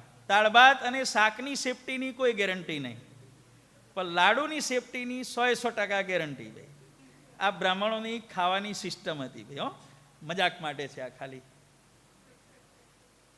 1,000 બ્રાહ્મણ, 1,00,000 બ્રાહ્મણો, એક બ્રાહ્મણની થાળી તમે 1,000 રૂપિયાની ગણો તો 1,00,000 માણસો 1,000 રૂપિયા પર હેડ જમાડવાનો ખર્ચો કેટલો થાય ભાઈ? 1,00,000 ગુણ્યા 1,000, 10 કરોડ થાય ભાઈ. 2 ટાઈમ જમાડવાના, 20 કરોડ. આખો મહિનો જમાડવાના કેટલા થાય? 20 તરી 60, 600 કરોડ રૂપિયા. વિચાર કરો, આજથી 200 વર્ષ પહેલા આજના હિસાબે તમે ગણો તો મહારાજે એ સમયે 600 કરોડ રૂપિયાના જમણવાર મહારાજે એ સમયે કરેલા છે. બીજી વસ્તુ વિચારો, મહારાજ જ્યારે 600 કરોડના જમણવાર કરતા હોય તો પૈસા ક્યાંથી આવતા હતા? સત્સંગીઓ જોડેથી. તો હિસાબે સત્સંગીઓ કેટલા સુખી હશે ભાઈ. અને ત્યારથી કહેવત પડી, જેના કપાળમાં સ્વામિનારાયણનું ટીલું એનું સદાયને માટે લીલું, લીલું ને લીલું. આ ત્યારથી કહેવત પડી છે. મેઘપુરમાં ભગવાને 6 મહિના બ્રાહ્મણો જમાડ્યા. હવે 6 મહિનાનો હિસાબ તમે કાઢો. 20 કરોડ રોજના, મહિનાના 600 કરોડ, 6 મહિનાના કેટલા થાય? 3600 કરોડ રૂપિયા. વિચાર કરો, આટલા રૂપિયા તો રાજકારણીઓ પણ ખાઈ શકતા નથી ભાઈ. એટલા ભગવાને જનકલ્યાણ માટે વાપર્યા છે ભાઈ. 3600 કરોડ રૂપિયા એ લઈ લે ભાઈ. 3600 કરોડ રૂપિયા વાપર્યા છે ભગવાને. આજે પણ તમે જુઓ, આવા મોટા મોટા જમણવારના પ્રસંગો, આજે 200 વર્ષે કે જમાનો આગળ વધ્યો, માણસો બહુ સુખી થયા, ઇન્કમ વધી, પણ આજે ક્યાંય 3600 કરોડનો જમણવાર આજે પણ ક્યાંય જોવા મળે છે ભાઈ? 600 કરોડનો જમણવાર, ભલે કોઈ ધાર્મિક પ્રોગ્રામ હોય, સામાજિક પ્રોગ્રામ હોય કે પોલિટિકલ પ્રોગ્રામ હોય, ક્યાંય 600 કરોડનો જમણવાર થયો? એ વસ્તુ ભગવાને આજથી 200 વર્ષ પહેલા કરી બતાવી હતી. સમજી લેજો ભાઈ. મેઘપુરમાં 6 મહિના, જેતલપુરમાં 1 મહિનો, દબાણમાં 1 મહિનો, બધી જગ્યાએ ભગવાને 84 કરી, બ્રાહ્મણોને જમાડ્યા, કરોડો રૂપિયા વાપર્યા. 6 મહિના સુધી બ્રાહ્મણોને જમાડ્યા, 3600 કરોડ રૂપિયા થાય ભાઈ, વિચારો. ક્યાંથી ભગવાન પૈસા લાયા? હરિભક્તો જોડેથી. તો હરિભક્તો જ્યારે 3600 કરોડ રૂપિયા સેવા કરી, તો એમની પ્રોપર્ટી કંઈ બધું તનમન ધન તો નહીં આપી દીધું હોય ને?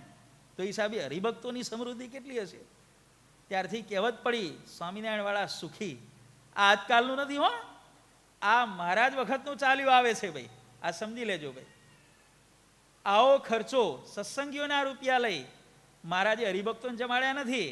દબાણનો યજ્ઞ થાય ત્યારે હરિભક્તોએ ઘેરથી જમવાનું પોતાનું લઈને આવવાનું. હરિભક્તો નથી જમાડ્યા. સત્સંગ બહાર આટલો ખર્ચો કર્યો છે. હવે વિચારો, સત્સંગ બહાર આટલો ખર્ચો કરનારી આજે કેટલું આટલું ખર્ચનાર કોણ?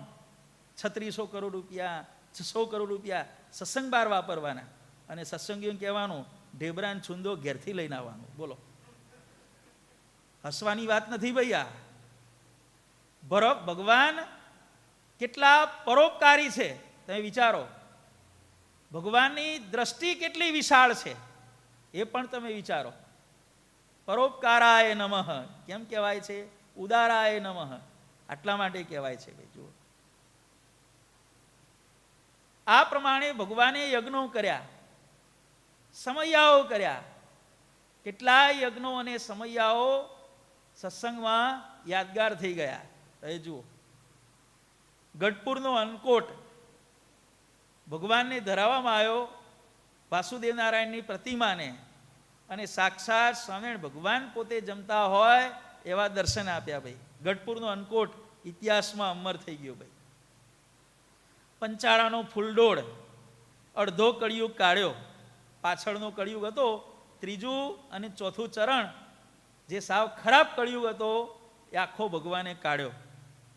કળિયુગની આવરદા 4,32,000ની છે, એમાંથી પાછળના 2 અને 16 ભગવાને કેન્સલ કરી દીધા ભાઈ. સતયુગ થોડોક વહેલો આવશે. જો બ્રહ્માંડ સ્વામીએ બૂમો ના પાડી હોત તો ડાયરેક્ટ બીજા દિવસથી સતયુગ શરૂ કરવાનો હતો. મહારાજની મરજી, બ્રહ્માંડ સ્વામીએ જે કર્યું એ પણ ભગવાનની ઈચ્છા વિના તો નહીં કર્યું હોય, પણ અડધો કાઢ્યો. જેટલા સંતો એટલા સ્વરૂપે ભગવાન રાસ રમ્યા. પંચાળાનો ફૂલડોળ તમે જુઓ. વડતાલની પ્રબોધિની એકાદશી, હરિજયંતી, 12 બારણાનો હિંડોળો, એ સમયો જુઓ. 12 સ્વરૂપે ભગવાને દર્શન આપ્યા, અને 12 સ્વરૂપના વસ્ત્ર વાઘા જુદું જુદું ભાઈ. હો, સેમ નહીં, કોપી પેસ્ટ નહીં. હા, 12 સ્વરૂપ. કોઈએ ટોપી પહેરી હોય, કોઈએ સાફો પહેર્યો હોય, કોઈ મુગટ પહેર્યો હોય, કોઈ મોડિયું પહેર્યું હોય, કોઈ શાસ્ત્રી પાક પહેરી હોય. પોતાની મૂર્તિ ઉપરના વાઘા જુદા, કોઈના ગુલાબી, કોઈના સોનેરી, કોઈના શ્વેત, કોઈના આસમાની, કોઈના સોનેરી, કોઈના રૂપેરી, આવા વાઘા. 12 સ્વરૂપ અલગ અલગ પાછા. 12 બારણાના હિંડોળાનો સમયો જુઓ. અમદાવાદ અને વરતાલમાં મૂર્તિ પ્રતિષ્ઠા ભગવાને કરી, ચમત્કારો ભગવાને જબરજસ્ત બતાવ્યા, એ પણ આજે આપણે યાદ કરીએ છીએ. જેતલપુર અને દબાણના યજ્ઞો, એમની ભવ્ય સફળતા, ભગવાનનો ભવ્ય પરોપકાર, દુષ્ટોએ કરેલા વિઘ્નો, અને એનું ભગવાને ખૂબ જ ટેક્ટિકલી કરેલું જબરજસ્ત નિવારણ, એ પણ અમર થયું. વડોદરા, જુનાગઢ, આ બંનેની નગરયાત્રાઓ. જુનાગઢની નગરયાત્રા કરી એટલે તરત નવાબનો પ્રસંગ આપણને યાદ આવે. વડોદરાની નગરયાત્રા સવારે 8 વાગે શરૂ થઈ, રાત્રે 8 વાગે પૂરી થઈ. 12 કલાક પૂરા નગરયાત્રા ચાલી ગઈ. વડોદરાની નગરયાત્રા બધું અમર થઈ ગયું ભાઈ. એના દ્વારા ભગવાને કામ શું કર્યું? સમાજનું કલ્યાણ કર્યું, જન કલ્યાણ કર્યું. કરોડો રૂપિયા વાપરીને, કોના? સત્સંગના રૂપિયા વાપરી અને કરોડો રૂપિયા બહાર વાપરી, અને ભગવાને આખા ગુજરાતને અહિંસક બનાવ્યું ભાઈ. એટલું બધું ભગવાને અહિંસક બનાવ્યું કે આખા વિશ્વની અંદર કહેવત પડી ગઈ કે ગુજરાતી એટલે દાળ ભાત વાળા. ગુજરાતી એટલે માંસ મચ્છીવાળા નહીં, ગુજરાતી એટલે ઈંડા આમલેટવાળા નહીં, હે, ગુજરાતી એટલે બીજા ત્રીજા ચાઇના બાઈના જેવા નહીં, ગુજરાતી દાળ ભાત, શુદ્ધ શાકાહારી. ક્યાંય પણ ગુજરાતી થાળી એવું નામ હોય એટલે સમજી લેવાનું કે એમાં ઈંડા આમલેટ કે માંસ મચ્છી તો નહીં જ હોય. દાળ ભાત રોટલી શાક પાપડ અથાણા જે હોય તે શુદ્ધ શાકાહારી. ગુજરાતી એટલે શુદ્ધ શાકાહારી. આવી જો વિશ્વની અંદર અત્યારે જે કહેવત જે પ્રચલિત છે એની સમગ્ર ક્રેડિટ જતી હોય તો એ ક્રેડિટ જાય છે આપણા ઉપાસ્ય ઈષ્ટદેવ સર્વોપરી સ્વામિનારાયણ ભગવાનને ક્રેડિટ જાય છે. ગુજરાતી એટલે દાળ ભાત વાળા, પછી ભલે બીજું ઝાપટતા હોય એ જે કરતા હોય તે, પણ છાપ કેવી છે? ગુજરાતી એટલે દાળ ભાત, હે, ગુજરાતી એટલે બીજું કોઈ નથી કહેતા. ભાઈ જો આ ભગવાને કામ કર્યું, કેટલા રૂપિયા વાપરીને ભાઈ હવે હિસાબ કરજો. ડભાણનો યજ્ઞ 1 મહિનો ચાલ્યો, જેતલપુરનો 1 મહિનો ચાલ્યો, 1.5 મહિનો ચાલ્યો, મેઘપુરમાં ભગવાને 6 મહિના જમાડ્યા. દરેકની અંદર 1 લાખ બ્રાહ્મણોના હિસાબે ભગવાને કેટલો ખર્ચો કર્યો હશે, કેટલા રૂપિયા વાપર્યા હશે, અને એ પ્રમાણે જે દાન આવ્યું હરિભક્તો જોડેથી, તો ભગવાને પણ હરિભક્તો ઉપર કેટલી કૃપા કરી હશે ત્યારે આટલું દાન આવ્યું હશે એ પણ વિચાર કરજો. આપણા વડવાઓ આટલા સુખી હતા અને એમની સેવાથી નિમિત્ત બનાવી ભગવાને આવા યજ્ઞો કર્યા. ભાઈ અહિંસામય યજ્ઞોની છેલ્લા 200-300 વર્ષથી આપણે ઇતિહાસ જોઈએ ને, પહેલાં બધું હિંસામય વાતાવરણ જ હતું. એને આખું કન્વર્ટ કરી સ્વામિનારાયણ ભગવાને શું કર્યું? અહિંસામય વાતાવરણ આખું ઊભું કર્યું. ભાઈ સ્વામિનારાયણ ભગવાન એટલા માટે શિક્ષાપત્રીનો પ્રારંભ કરતા અહિંસાનું ખૂબ પ્રતિપાદન કર્યું છે. શું? મોટા જીવોની પણ હિંસા ન કરવી. જો શિક્ષાપત્રીનો ક્રમ જુઓ તમે, પહેલું શું લખ્યું? જીવ પ્રાણી માત્રની હિંસા ન કરવી, પછી જાણીને પણ ન કરવી, પછી અજાણતા પણ ન કરવી, મોટાની હિંસા ન કરવી, ત્યાર પછી યજ્ઞને માટે પણ ન કરવી. સારું કામ છે, ચલો 2-4ને વાળી નાખો, મારે ત્યાં ધંધો નહીં કરવાનો, હે. ત્યાર પછી ઝીણા જીવની હિંસા નહીં કરવાની, મોટાની તો નહીં કરવાની, નાનાની નહીં કરવાની. પછી ભગવાને આગળ કીધું પોતાની હિંસા નહીં કરવાની, આત્મહત્યા નહીં કરવાની. પોતાની હિંસા તો નહીં જ કરવાની, પણ શરીરનો એક સ્પેર પાર્ટ છે ને એ નહીં તોડવાનો, પોતાના અંગનું છેદન ન કરવું, એ પણ હિંસા છે. અંગ કાપવું, ખાલી આમ કાપી નાખો, માણસ મરી જાય તો જ હિંસા કહેવાય? ના, એની આંગળી કાપો, નાક કાપો, કાન કાપી લો, આંખ ફોડી નાખો તો હિંસા જ છે. ભગવાને દરેક સ્ટેપમાં કેટલું માઇક્રો લેવલે અહિંસાની આપણને વ્યાખ્યાનું આખું અર્થઘટન સમજાવ્યું છે. મોટા જીવની હિંસા ન કરવી, નાના જીવની હિંસા ન કરવી, પોતાની નહીં કરવાની, અને પોતાના એકે અંગની હિંસા નહીં કરવાની. આંગળીની હિંસા તો કહેવાય ને ભાઈ.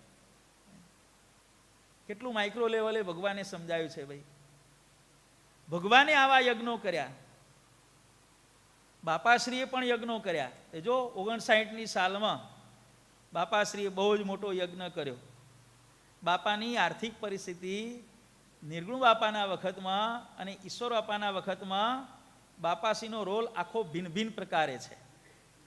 નિર્ગુણ બાપાના શિષ્ય તરીકે વર્ત્યા, અમારા ગુરુ આવ્યા, અને ઈશ્વર બાપાના ગુરુ તરીકે વર્ત્યા. બંને વખતે ભૂમિકાઓ જુદી છે. આર્થિક પરિસ્થિતિ પણ એવી હતી. નિર્ગુણ બાપાએ દર્શન આપ્યા ત્યાં સુધી આર્થિક પરિસ્થિતિ બાપાની કેવી હતી? એકદમ વીક હતી. વંશ પરંપરાથી ચાલ્યું હતું દેવું બધું એ. પણ નિર્ગુણ બાપા અંતર્ધ્યાન થયા એના છેલ્લા 3 વર્ષ દરમિયાન 46, 47 ને 48 નિર્ગુણ બાપાએ અંતર્ધ્યાન લીલા કરી, અને એ વખતે બાપાનું બધું દેવું વળી ગયું. અને પછી એટલી બધી બાપાની આર્થિક સમૃદ્ધિ વધી, મોટા મોટા યજ્ઞો કર્યા. 59ની સાલમાં યજ્ઞ કર્યો. દેવુબાને દર્શન આપ્યા હતા, એ જગ્યાએ ચરણાવીને પધરાવી બાપાએ છત્રી કરી. હનુમાનજી પધરાવ્યા, એ પણ યજ્ઞ કર્યો. છેલ્લો યજ્ઞ 84ની અંદર કર્યો. મૂળીમાં શતાબ્દી જે ઉજવાયો ત્યાં બિરાજમાન ભગવાનનો શતાબ્દી મહોત્સવ, ત્યાં બાપાશ્રી અધ્યક્ષ સ્થાન કર્યું. છપૈયામાં મૂર્તિ પ્રતિષ્ઠા કરી. કરાચીમાં વિચરણ કરી, મૂર્તિ પધરાયા, બધું બાપાએ પોતાના ખર્ચે કર્યું ભાઈ, ખિસ્સાના પૈસા કાઢીને ભાઈ. 30,000 હરિભક્તો અને 1,000-1,500 જેટલા સંતો બાપાના યજ્ઞનો લાભ લેવા માટે આજથી 100 થી 150 વર્ષ પહેલા કચ્છમાં જતા. વિચાર કરો, આજે વૃષપુર કેવું છે તો 150 વર્ષ પહેલા વૃષપુર કેવું હશે? તો એમાં 25,000 થી 30,000 હરિભક્તો, 1,000 થી 1,500 સંતોની વ્યવસ્થા કઈ રીતે કરી હશે, કેમ કરી હશે? એટલે એનો ખર્ચો જ ગણો. હમણાં આપણે બ્રાહ્મણનો ખર્ચો કાઢ્યો ને, એમાં 30,000 હરિભક્તોનો કાઢો, બાપાએ કેટલા રૂપિયા વાપર્યા છે ભાઈ, એ પણ વિચાર કરો. બાપાશ્રી યજ્ઞો કર્યા. આપણા જીવન પ્રાણ સાંઈ બાપાએ પણ અનેક યજ્ઞ ઉત્સવોની પરંપરા શરૂ કરી ભાઈ. એ જુઓ, સાંઈ બાપાનું જીવન જ એટલું હાઈ ક્લાસ હતું. જે ઉત્સવો એમણે ઉજવ્યા બધા જ દીપી ઉઠ્યા. સાંઈ બાપાની 50 વર્ષે સુવર્ણ તુલા થઈ, 60 વર્ષે પ્લેટિનમ તુલા થઈ, 70 વર્ષે પંચરત્ન તુલા થઈ. તુલાઓ તો ઘણાની થયેલી છે અને ભવિષ્યમાં ઘણાની થશે. એ કોઈ રાજકારણીઓની તુલા નથી થતી, નોટોના બંડલથી જોખ્યો રાજકારણીઓને, નોટોના બંડલથી રાજકારણીઓને જોખવાના ભાઈ. બોલો, આવી તુલાઓ થયેલી છે બોલો. પણ જે વસ્તુથી તુલા થતી હોય એના ગુણોને જીવનમાં ઉતાર્યા પછી જો તુલા થાય ને તો એ તુલાના પ્રસંગની શોભા કહેવાય. સાંઈ બાપાની 50 વર્ષે સુવર્ણ તુલા થઈ. આપણે સોનાની થોડીક વાત કરી લઈએ ભાઈ. સોનું કેવું છે? ટકાઉ વસ્તુ કહેવાય છે. દુનિયાની ભગવાન પછીની સૌથી વિશ્વાસપાત્ર આ લોકની અંદર જો વસ્તુ કહેવાય, ભગવાન પછી હો એમ, આ લોકમાં ઉત્પન્ન થયેલી તમામ વસ્તુઓમાં વિશ્વાસપાત્ર જો વસ્તુ હોય ને તો એ સોનું છે ભાઈ. સોનું ક્યારે દગો ના દે. તમે શેર બજારમાં ઇન્વેસ્ટમેન્ટ કરો, આગુ પાછું થાય. બેંકમાં મૂકો, આગુ પાછું થાય. બીજે બધે તમે રોકો, બિઝનેસમાં આગુ પાછું થાય. સોનામાં કોઈ દાડ આગુ પાછું ના થાય. હા, સોનાનો ફાયદો તમને તાત્કાલિક ના મળે. શેર બજારમાં 10 રૂપિયાના 1000 રૂપિયા થઈ જાય અને 1000ના 10 થાય. પછી આ એ ખરું પાછું. ફૂલે ફાટે નિયમ છે ને ભાઈ. સોનાની અંદર જુઓ તમે, કોઈ દાડો સાંઈ બાપાની સુવર્ણ તુલા થઈ, 100 રૂપિયા તોલાનો ભાવ હતો. અત્યારે કેટલો છે ભાઈ? 73, 76, 75 જે થાય તે ભાઈ. કોઈ દાડો દગો ના દે. ઇન્વેસ્ટમેન્ટ કરવાની સારામાં સારી જગ્યા એ સોનું છે. બહુ પૈસા ઉભરાતા હોય તો હોનાની પાટો લઈ લેવાની અને લોક કરીને મૂકી દેવાની. સોનું જુઓ ભાઈ, વિશ્વાસપાત્ર, ગેરંટી વાળું કામકાજ. વાતાવરણની અસર ના થાય સોના ઉપર. યાદ રાખજો આ બધા ગુણો. 1 ગ્રામ સોનાને ટીપી ટીપી, બરોબર કનુ? આ તારો વિષય આવ્યો હવે.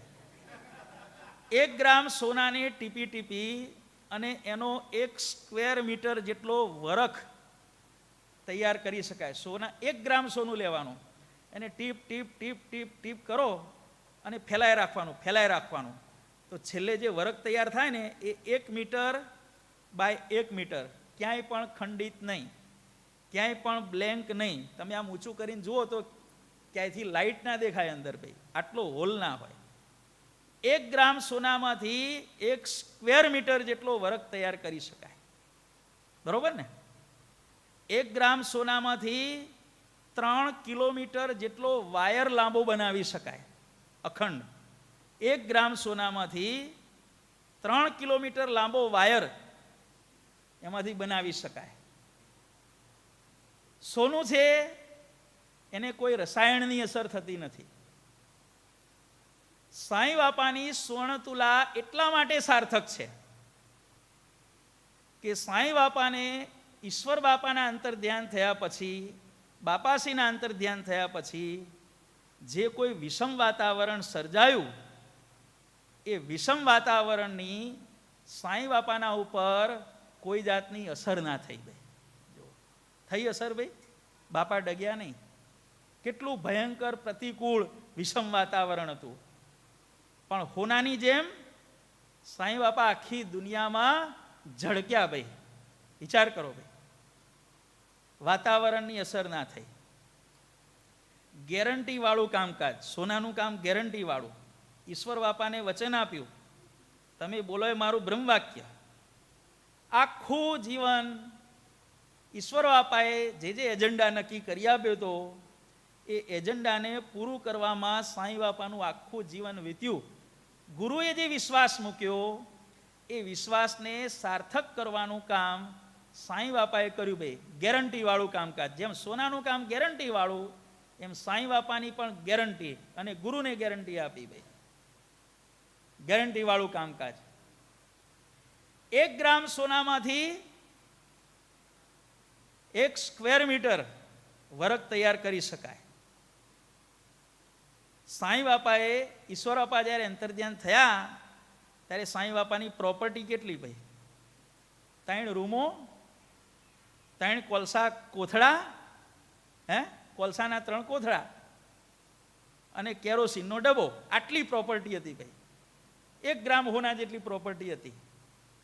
સાંઈ બાપાએ મહેનત કરી ટીપી 1 ગ્રામ જેટલી સંસ્થા પ્રાપ્ત થઈ હતી ઈશ્વર બાપાની પાસેથી. તો એનો સાંઈ બાપાએ કેટલો વિસ્તાર કર્યો તમે જુઓ. 1 ગ્રામ સોનામાંથી 1 સ્ક્વેર મીટર પતરું ટીપીને મહેનત કરી 3 રૂમો, કોલસાના કોથળા, 1, 2, 3 જે હશે તે, અને કેરોસીનનો ડબ્બો. આટલામાંથી સાંઈ બાપાએ સંસ્થાનો કેટલો વિસ્તાર કર્યો? 1 ગ્રામ સોનામાંથી આટલું તૈયાર કર્યું. 1 ગ્રામ સોનામાંથી 3 કિલોમીટર લાંબો વાયર. અર્થઘટન હવે તમને ખ્યાલ આવી ગયો હશે ભાઈ. જે સંસ્થા પહેલા અમદાવાદ, મણિનગર પૂરતી, કડી પૂરતી કે કચ્છ પૂરતી વિસ્તારતી હતી, 1 ગ્રામ સોનામાંથી પ્રાપ્ત થયેલી સંસ્થા, સાવ નાની સંસ્થા, જેમ 1 ગ્રામ સોનામાંથી 3 કિલોમીટર લાંબો વાયર કરી બતાવે, કુશળ સોની હોય તે, એમ સાંઈ બાપાએ ઈશ્વર બાપા પાસેથી લૌકિક સંપત્તિ જે કંઈ થોડી ઘણી પ્રાપ્ત થઈ એને સાંઈ બાપાએ લંડન, નાયરોબી, અમેરિકા, આખી પૃથ્વીમાં એનો વિસ્તાર કર્યો ભાઈ. આટલામાંથી ભાઈ સોનામાં જે ગુણો જોવા મળે છે, અને સોનામાં ઇન્વેસ્ટમેન્ટ કરો એ ક્યારેય દગો ના દે. સાંઈ બાપાની અંદર જે ઇન્વેસ્ટમેન્ટ કરો એ કોઈ દાડો દગો ના દે ભાઈ. આટલું ગેરંટી વાળું કામકાજ. સોનાના તમામ ગુણો સાંઈ બાપાએ પોતાના જીવનમાં ઉતાર્યા, અને એટલા માટે સાંઈ બાપાની સુવર્ણ તુલા એ વાસ્તવની અંદર 100% સાર્થક છે ભાઈ. સોનું ટીપાણું, સાંઈ બાપા પણ ટીપાણા ને. અનેક પ્રકારની વિષમ પરિસ્થિતિઓમાં સોનું ટીપાણું, વાયર ખેંચવાનો તણાણું, સાંઈ બાપા તણાણા પણ ખરા, ટીપાણા પણ ખરા, ઘસાણા પણ ખરા, ચેકો પણ માર્યો. પેલા હોનીઓ કાપો મારે ને ભાઈ ટેસ્ટિંગ કરવા માટે, ઘણા ટેસ્ટિંગ કરવા આવ્યા બધી રીતે. પણ પછી થયું કે આ તો 100% 24 કેરેટનો માલ છે કે. સાંઈ બાપાની સુવર્ણ તુલા, સાંઈ બાપાએ પોતાના જીવનમાં સોનાના તમામ ગુણો ઉતાર્યા, અને પછી ભક્તોને થયું 50 વર્ષ થાય છે તો એમની સુવર્ણ તુલા અવશ્ય થવી જ જોઈએ. રાઈટ, 50 વર્ષે સુવર્ણ તુલા થઈ ગઈ. 60 વર્ષે પ્લેટિનમ તુલા થઈ. પ્લેટિનમના ગુણો સાંઈ બાપાએ પોતાના જીવનમાં ઉતાર્યા ભાઈ. પ્લેટિનમ છે ને એ ક્યારે પણ ખવાતું નથી. કોરોજન રેઝિસ્ટન્સ આવી મેટલ કહેવામાં આવે છે. કોરોજન રેઝિસ્ટન્ટ મેટલ ક્યારે પણ ખવાય નહીં. જેવી હોય એને એવી ને એવી જ રહે. સાંઈ બાપાએ ઈશ્વર બાપાના અંતર ધ્યાન થયા પછી 37 વર્ષ સુધી સત્સંગનું સુકાન સંભાળ્યું, પણ કોઈ દાડો જીવન પ્રાણ સાંઈ બાપામાં ક્યાંય પણ ઘસારો ના લાગ્યો ભાઈ. વર્તનમાં, સાધુતામાં, ધર્મ નિયમમાં, ભજન ભક્તિમાં તમે જુઓ ક્યાંય ઘસારો આવ્યો ભાઈ? કોરોજન, ઘસારો નહીં. પથ્થર હોય લાંબા ગાળે ઘસાઈ જાય, બીજી બધી વસ્તુ ઘસાઈ જાય, વાયુના ઘસર કે. સાંઈ બાપામાં બિલકુલ ઘસારો ના લાગ્યો ભાઈ. ત્યાર પછી નો રિએક્શન, નો રિએક્ટિવ. કોઈએ આમ કર્યું, કોઈએ આમ કર્યું, પેલો આમ બોલ્યો, પેલો તેમ બોલ્યો. પ્લેટિનમ છે ને એ કોઈ પણ કેમિકલની સામે રિએક્શન આપતું નથી. સાંઈ બાપાને મારી નાખવાના પણ ઉપાયો થયા, પણ નો રિએક્શન. નો રિએક્ટિવ મેટલ પ્લેટિનમને કહેવામાં આવે છે. કોઈ જાતનું રિએક્શન નહીં. સાંઈ બાપાએ પણ પોતાના વિરોધીઓ ઉપર કોઈ જાતનું રિએક્શન ના આપ્યું. ત્યાર પછી દુનિયામાં આટલી બધી ધાતુઓ છે, પણ પ્લેટિનમ છે ને એને જેન્ટલમેન મેટલ કહેવાય છે.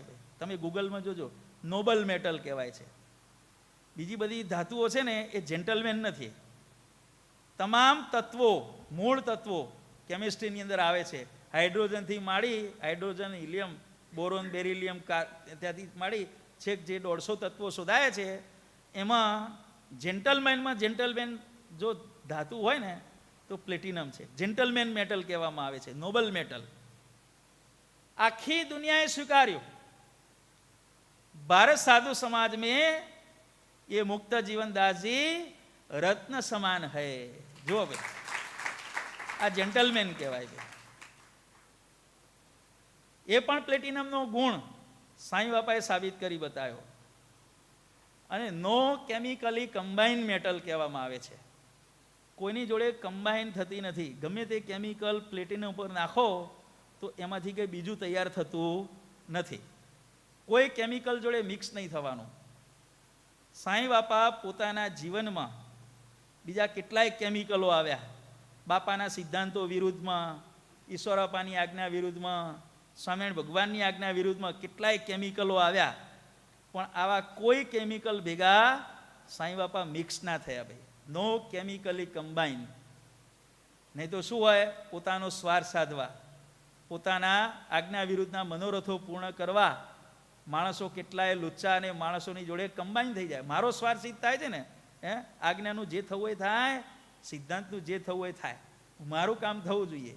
આ બધા કેમિકલી કમ્બાઈન કહેવાય. ભાઈ, જ્યારે સાંઈ બાપા નો કેમિકલી કમ્બાઈન, કોઈની જોડે કમ્બાઈન થયા. ભાઈ, સિદ્ધાંત પ્રમાણે ચાલવું હોય તો આવો, બાકી અમને તમારી જોડે ગઠબંધન કે ગઠિયા બંધન કરવામાં મને કોઈ રસ નથી. નો કેમિકલી કમ્બાઈન. પ્લેટિનમના ગુણો પણ સાંઈ બાપાએ પોતાના જીવનમાં ઉતાર્યા. 70 વર્ષે સાંઈ બાપાની પંચરત્ન તુલા થઈ, હીરાથી તુલા થઈ. ભાઈ, હીરામાં અનેક પેલ હોય, દરેક પેલ તેજસ્વી. સાંઈ બાપાનું જીવન હીરા જેવું. ભાઈ, પરિસ્થિતિ સંજોગો વચ્ચે બરોબર ઘસાણા, પરિસ્થિતિઓ કેવી આવી, અને એના કારણે હીરાને જેમ ઘસો એનું પ્રકાશિત વ્યક્તિત્વ થાય. ભાઈ, અને હીરાનો દરેક પેલ પ્રકાશિત હોય, એમ સાંઈ બાપાના વ્યક્તિત્વનો દરેક પેલ તમે જુઓ. સાંઈ બાપાના વ્યક્તિત્વના અનેક પાસાઓમાં તમે પહેલો નંબર કોને આપશો? બોલો હાલો. સાધુના લક્ષણને પહેલો નંબર આપશો, ધર્મ નિયમને પહેલો નંબર આપશો, ભજન ભક્તિને પહેલો નંબર આપશો, તપસ્યાને પહેલો નંબર આપશો, ગુરુમાં નિષ્ઠાને તમે પહેલો નંબર આપશો, કે ભગવાનમાં નિષ્ઠાને પહેલો નંબર આપશો, કે ધ્યાન નિષ્ઠાને પહેલો નંબર આપશો, કે નિયમ નિશ્ચય પક્ષને પહેલો નંબર આપશો, કે ધર્મ જ્ઞાન વૈરાગ્ય ભક્તિને પહેલો નંબર આપશો, કે શાસ્ત્ર રચનાને પહેલો નંબર આપશો? બોલો, એમના વ્યક્તિત્વ સભાને કયા વ્યક્તિત્વને પહેલો નંબર આપવાનો? કે આપી દો બધાને પહેલો નંબર. કે બધી રીતે આપણા સાંઈ બાપા શ્રેષ્ઠ. માટે સાંઈ બાપાની સ્વર્ણ તુલા, પ્લેટિનમ તુલા અને પંચરત્ન તુલા થઈ. દરેકના ગુણો સાંઈ બાપાએ પોતાના જીવનમાં ઉતાર્યા, અને ભક્તોએ જોયું કે આ ગુણો એમના જીવનમાં ઉતર્યા છે, અને આપણે અનુભવીએ છીએ. એટલે સ્વર્ણ તુલા પણ સાર્થક થઈ, પ્લેટિનમ તુલા પણ સાર્થક થઈ, અને પંચરત્ન તુલા પણ સાર્થક થઈ. સાંઈ બાપાનું જીવન સોનું, પ્લેટિનમ અને હીરા જેવું જીવન આ લોકની અંદર જો આપણે ઉપમા આપવી હોય તો સોનાના જેવા પણ ખરા, પ્લેટિનમ જેવા પણ ખરા, અને હીરા જેવા. હીરો વિશ્વનો સૌથી કઠિન પદાર્થ, કોઈ દાડો તૂટે નહીં. સાંઈ બાપા તૂટ્યા કોઈ દાડો? ભાઈ, નહીં તો ભલભલા માણસો તૂટી જાય. હો, કોઈ 5 લાખમાં તૂટી જાય, કોઈ 50 લાખમાં તૂટી જાય, કોઈ 5 કરોડમાં તૂટી જાય. તૂટવાની કેપેસિટી અલગ અલગ હોય ને દરેકની. બાપા તૂટ્યા નહીં. વિશ્વનો સૌથી કઠણમાં કઠણ પદાર્થ, સિદ્ધાંતની અંદર સૌથી કડકમાં કડક જો સત્પુરુષ થયા હોય તો આપણા ગુરુદેવ જીવન પ્રાણ સાંઈ બાપા થયા છે.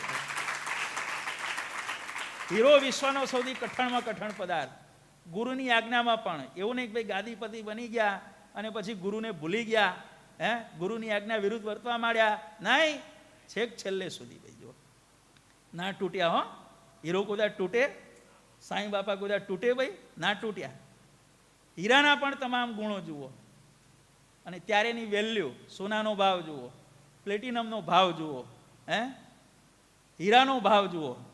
અને આખા સ્વામિનારાયણ સંપ્રદાયમાં આજે સાંઈ બાપાનો ભાવ જુઓ ભાઈ, એની વેલ્યુ તમે જુઓ કેમ છે, સાર્થક કરી બતાવ્યું ભાઈ. આ પ્રમાણે સ્વામિનારાયણ ભગવાન, બાપાશ્રી અને સાંઈ બાપાએ યજ્ઞનું આયોજન કર્યું. એ પરંપરા આજે પણ સ્વામિનારાયણ ગાદીએ ચાલુ છે. છેલ્લા 5 દિવસથી આ કડીધામમાં ચાતુર્માસની કથાનું આયોજન થયું. આપણા પરમ પૂજ્ય આચાર્ય સ્વામીશ્રીની આજ્ઞાથી આ સેવકને અહીંયા આવવાનું થયું. લઘુ ગુરુ કંઈ જાણું નહીં, નહીં પિંગળનું કંઈ જ્ઞાન, કાલાવાલા કરી જસ ગાવા, એ જાણવું દાસનું કામ. 5 દિવસ દરમિયાન આપણે પહેલા દિવસે કથા જોઈ રસો વૈ સહ, બીજા દિવસે ભગવાનના અંગો અંગ, રોમે રોમ, નખશીખ એનું વર્ણન મૂર્તિનું, ત્રીજા દિવસે મુખારવિંદનું વર્ણન, ગઈકાલે અનેક સ્વરૂપે ભગવાને દર્શન આપ્યા તે, અને આજે ભગવાને બાપાએ સાંઈ બાપાએ યજ્ઞો કરી અને કેવી ધાર્મિક અને સામાજિક જાગૃતિ આણી એની યત્કિંચિત કથા આજે થઈ. જે કંઈ વિવેચન થયું એમાં ક્યાંય પણ કોઈને સ્વરસકિત થઈ હોય તો સ્વામિનારાયણ ભગવાન બાપાને સાંઈ બાપાની હાજરીમાં આ સેવક દરેકની 2 હાથ જોડી અને ક્ષમા યાચે છે. કારણ કે કથા કરવી ને બહુ જોખમી ધંધો છે, સમજ્યા? એમાં લાભય આકસ્મિક થાય અને નુકસાને આકસ્મિક થાય. ઘણા બધા અનુભવો થયેલા છે, સમજ્યા? પછી ખબર ના હોય ને કે તમે મારા ઉપર વાત કરી ભાઈ, હવે કળી આવવાનું ક્યારે થાય ભાઈ, પછી ખબર ના, નામે ખબર ના હોય બધાના. એટલે ક્યાંય પણ સ્વર સક્રિય થઈ હોય તો ક્ષમા યાચના. અને આપણા પરમ પૂજ્ય આચાર્ય સ્વામીશ્રીનો ફોન આવ્યો હતો. સભામાં ઉપસ્થિત દરેક હરિભક્તોને એમણે ખૂબ જ પ્રેમ અને આશીર્વાદથી જય સ્વામિનારાયણ કીધા છે. અને જ્યાં જ્યાં વિચરણ કરે ત્યાં આપણને પણ ભેગા રાખ્યા છે. આપણે પણ ત્યાં જ છીએ અને એ અહીંયા પણ છે. એ પ્રકારે માની અને આપણે ભગવાનની મૂર્તિ, કથા પૂરી થઈ એટલે એમ નહીં માનવાનું કથા પૂરી થઈ, કારણ કે કથા પૂરી થાય પછી આપણે શ્રીપતિમ બોલીએ છીએ ને, એમાં આપણે છેલ્લે બોલીએ છીએ સ્વામિનારાયણમ નીલકંઠમ ભજે. કથા પૂરી થાય એટલે કપડાં ખંખેરીને ઘેર જવાનું નથી, પણ એને આચરણમાં મૂકવાનો આપણે જો પ્રયત્ન કરીશું, ભગવાનની વાતો કરવામાં અને સાંભળવામાં આટલી મજા આવે છે તો એને આચરણમાં મૂકવાથી કેટલી મજા આવતી હશે એ આચરણમાં મૂકે એને અનુભવ થાય. કેરીની સુગંધ આટલી બધી જોરદાર છે તો ખાવામાં કેટલી મીઠી હશે એ ખાઈએ ત્યારે ખબર પડે. એમ ભગવાનની વાતો કરવાની, સાંભળવાની આટલી મજા આવે છે તો વર્તનમાં અને એને સિદ્ધ કરવામાં તો વિશેષ મજા છે. ભગવાનના માર્ગે ચાલ્યા છીએ તો એ માર્ગે ચાલી આપણે ભગવાન બાપા સાંઈ બાપાને ખૂબ ખૂબ રાજી કરીએ અને આપણે સિદ્ધાંતવાદી જીવન જીવી આપણે આપણો મનુષ્ય જન્મ દીપાવીએ.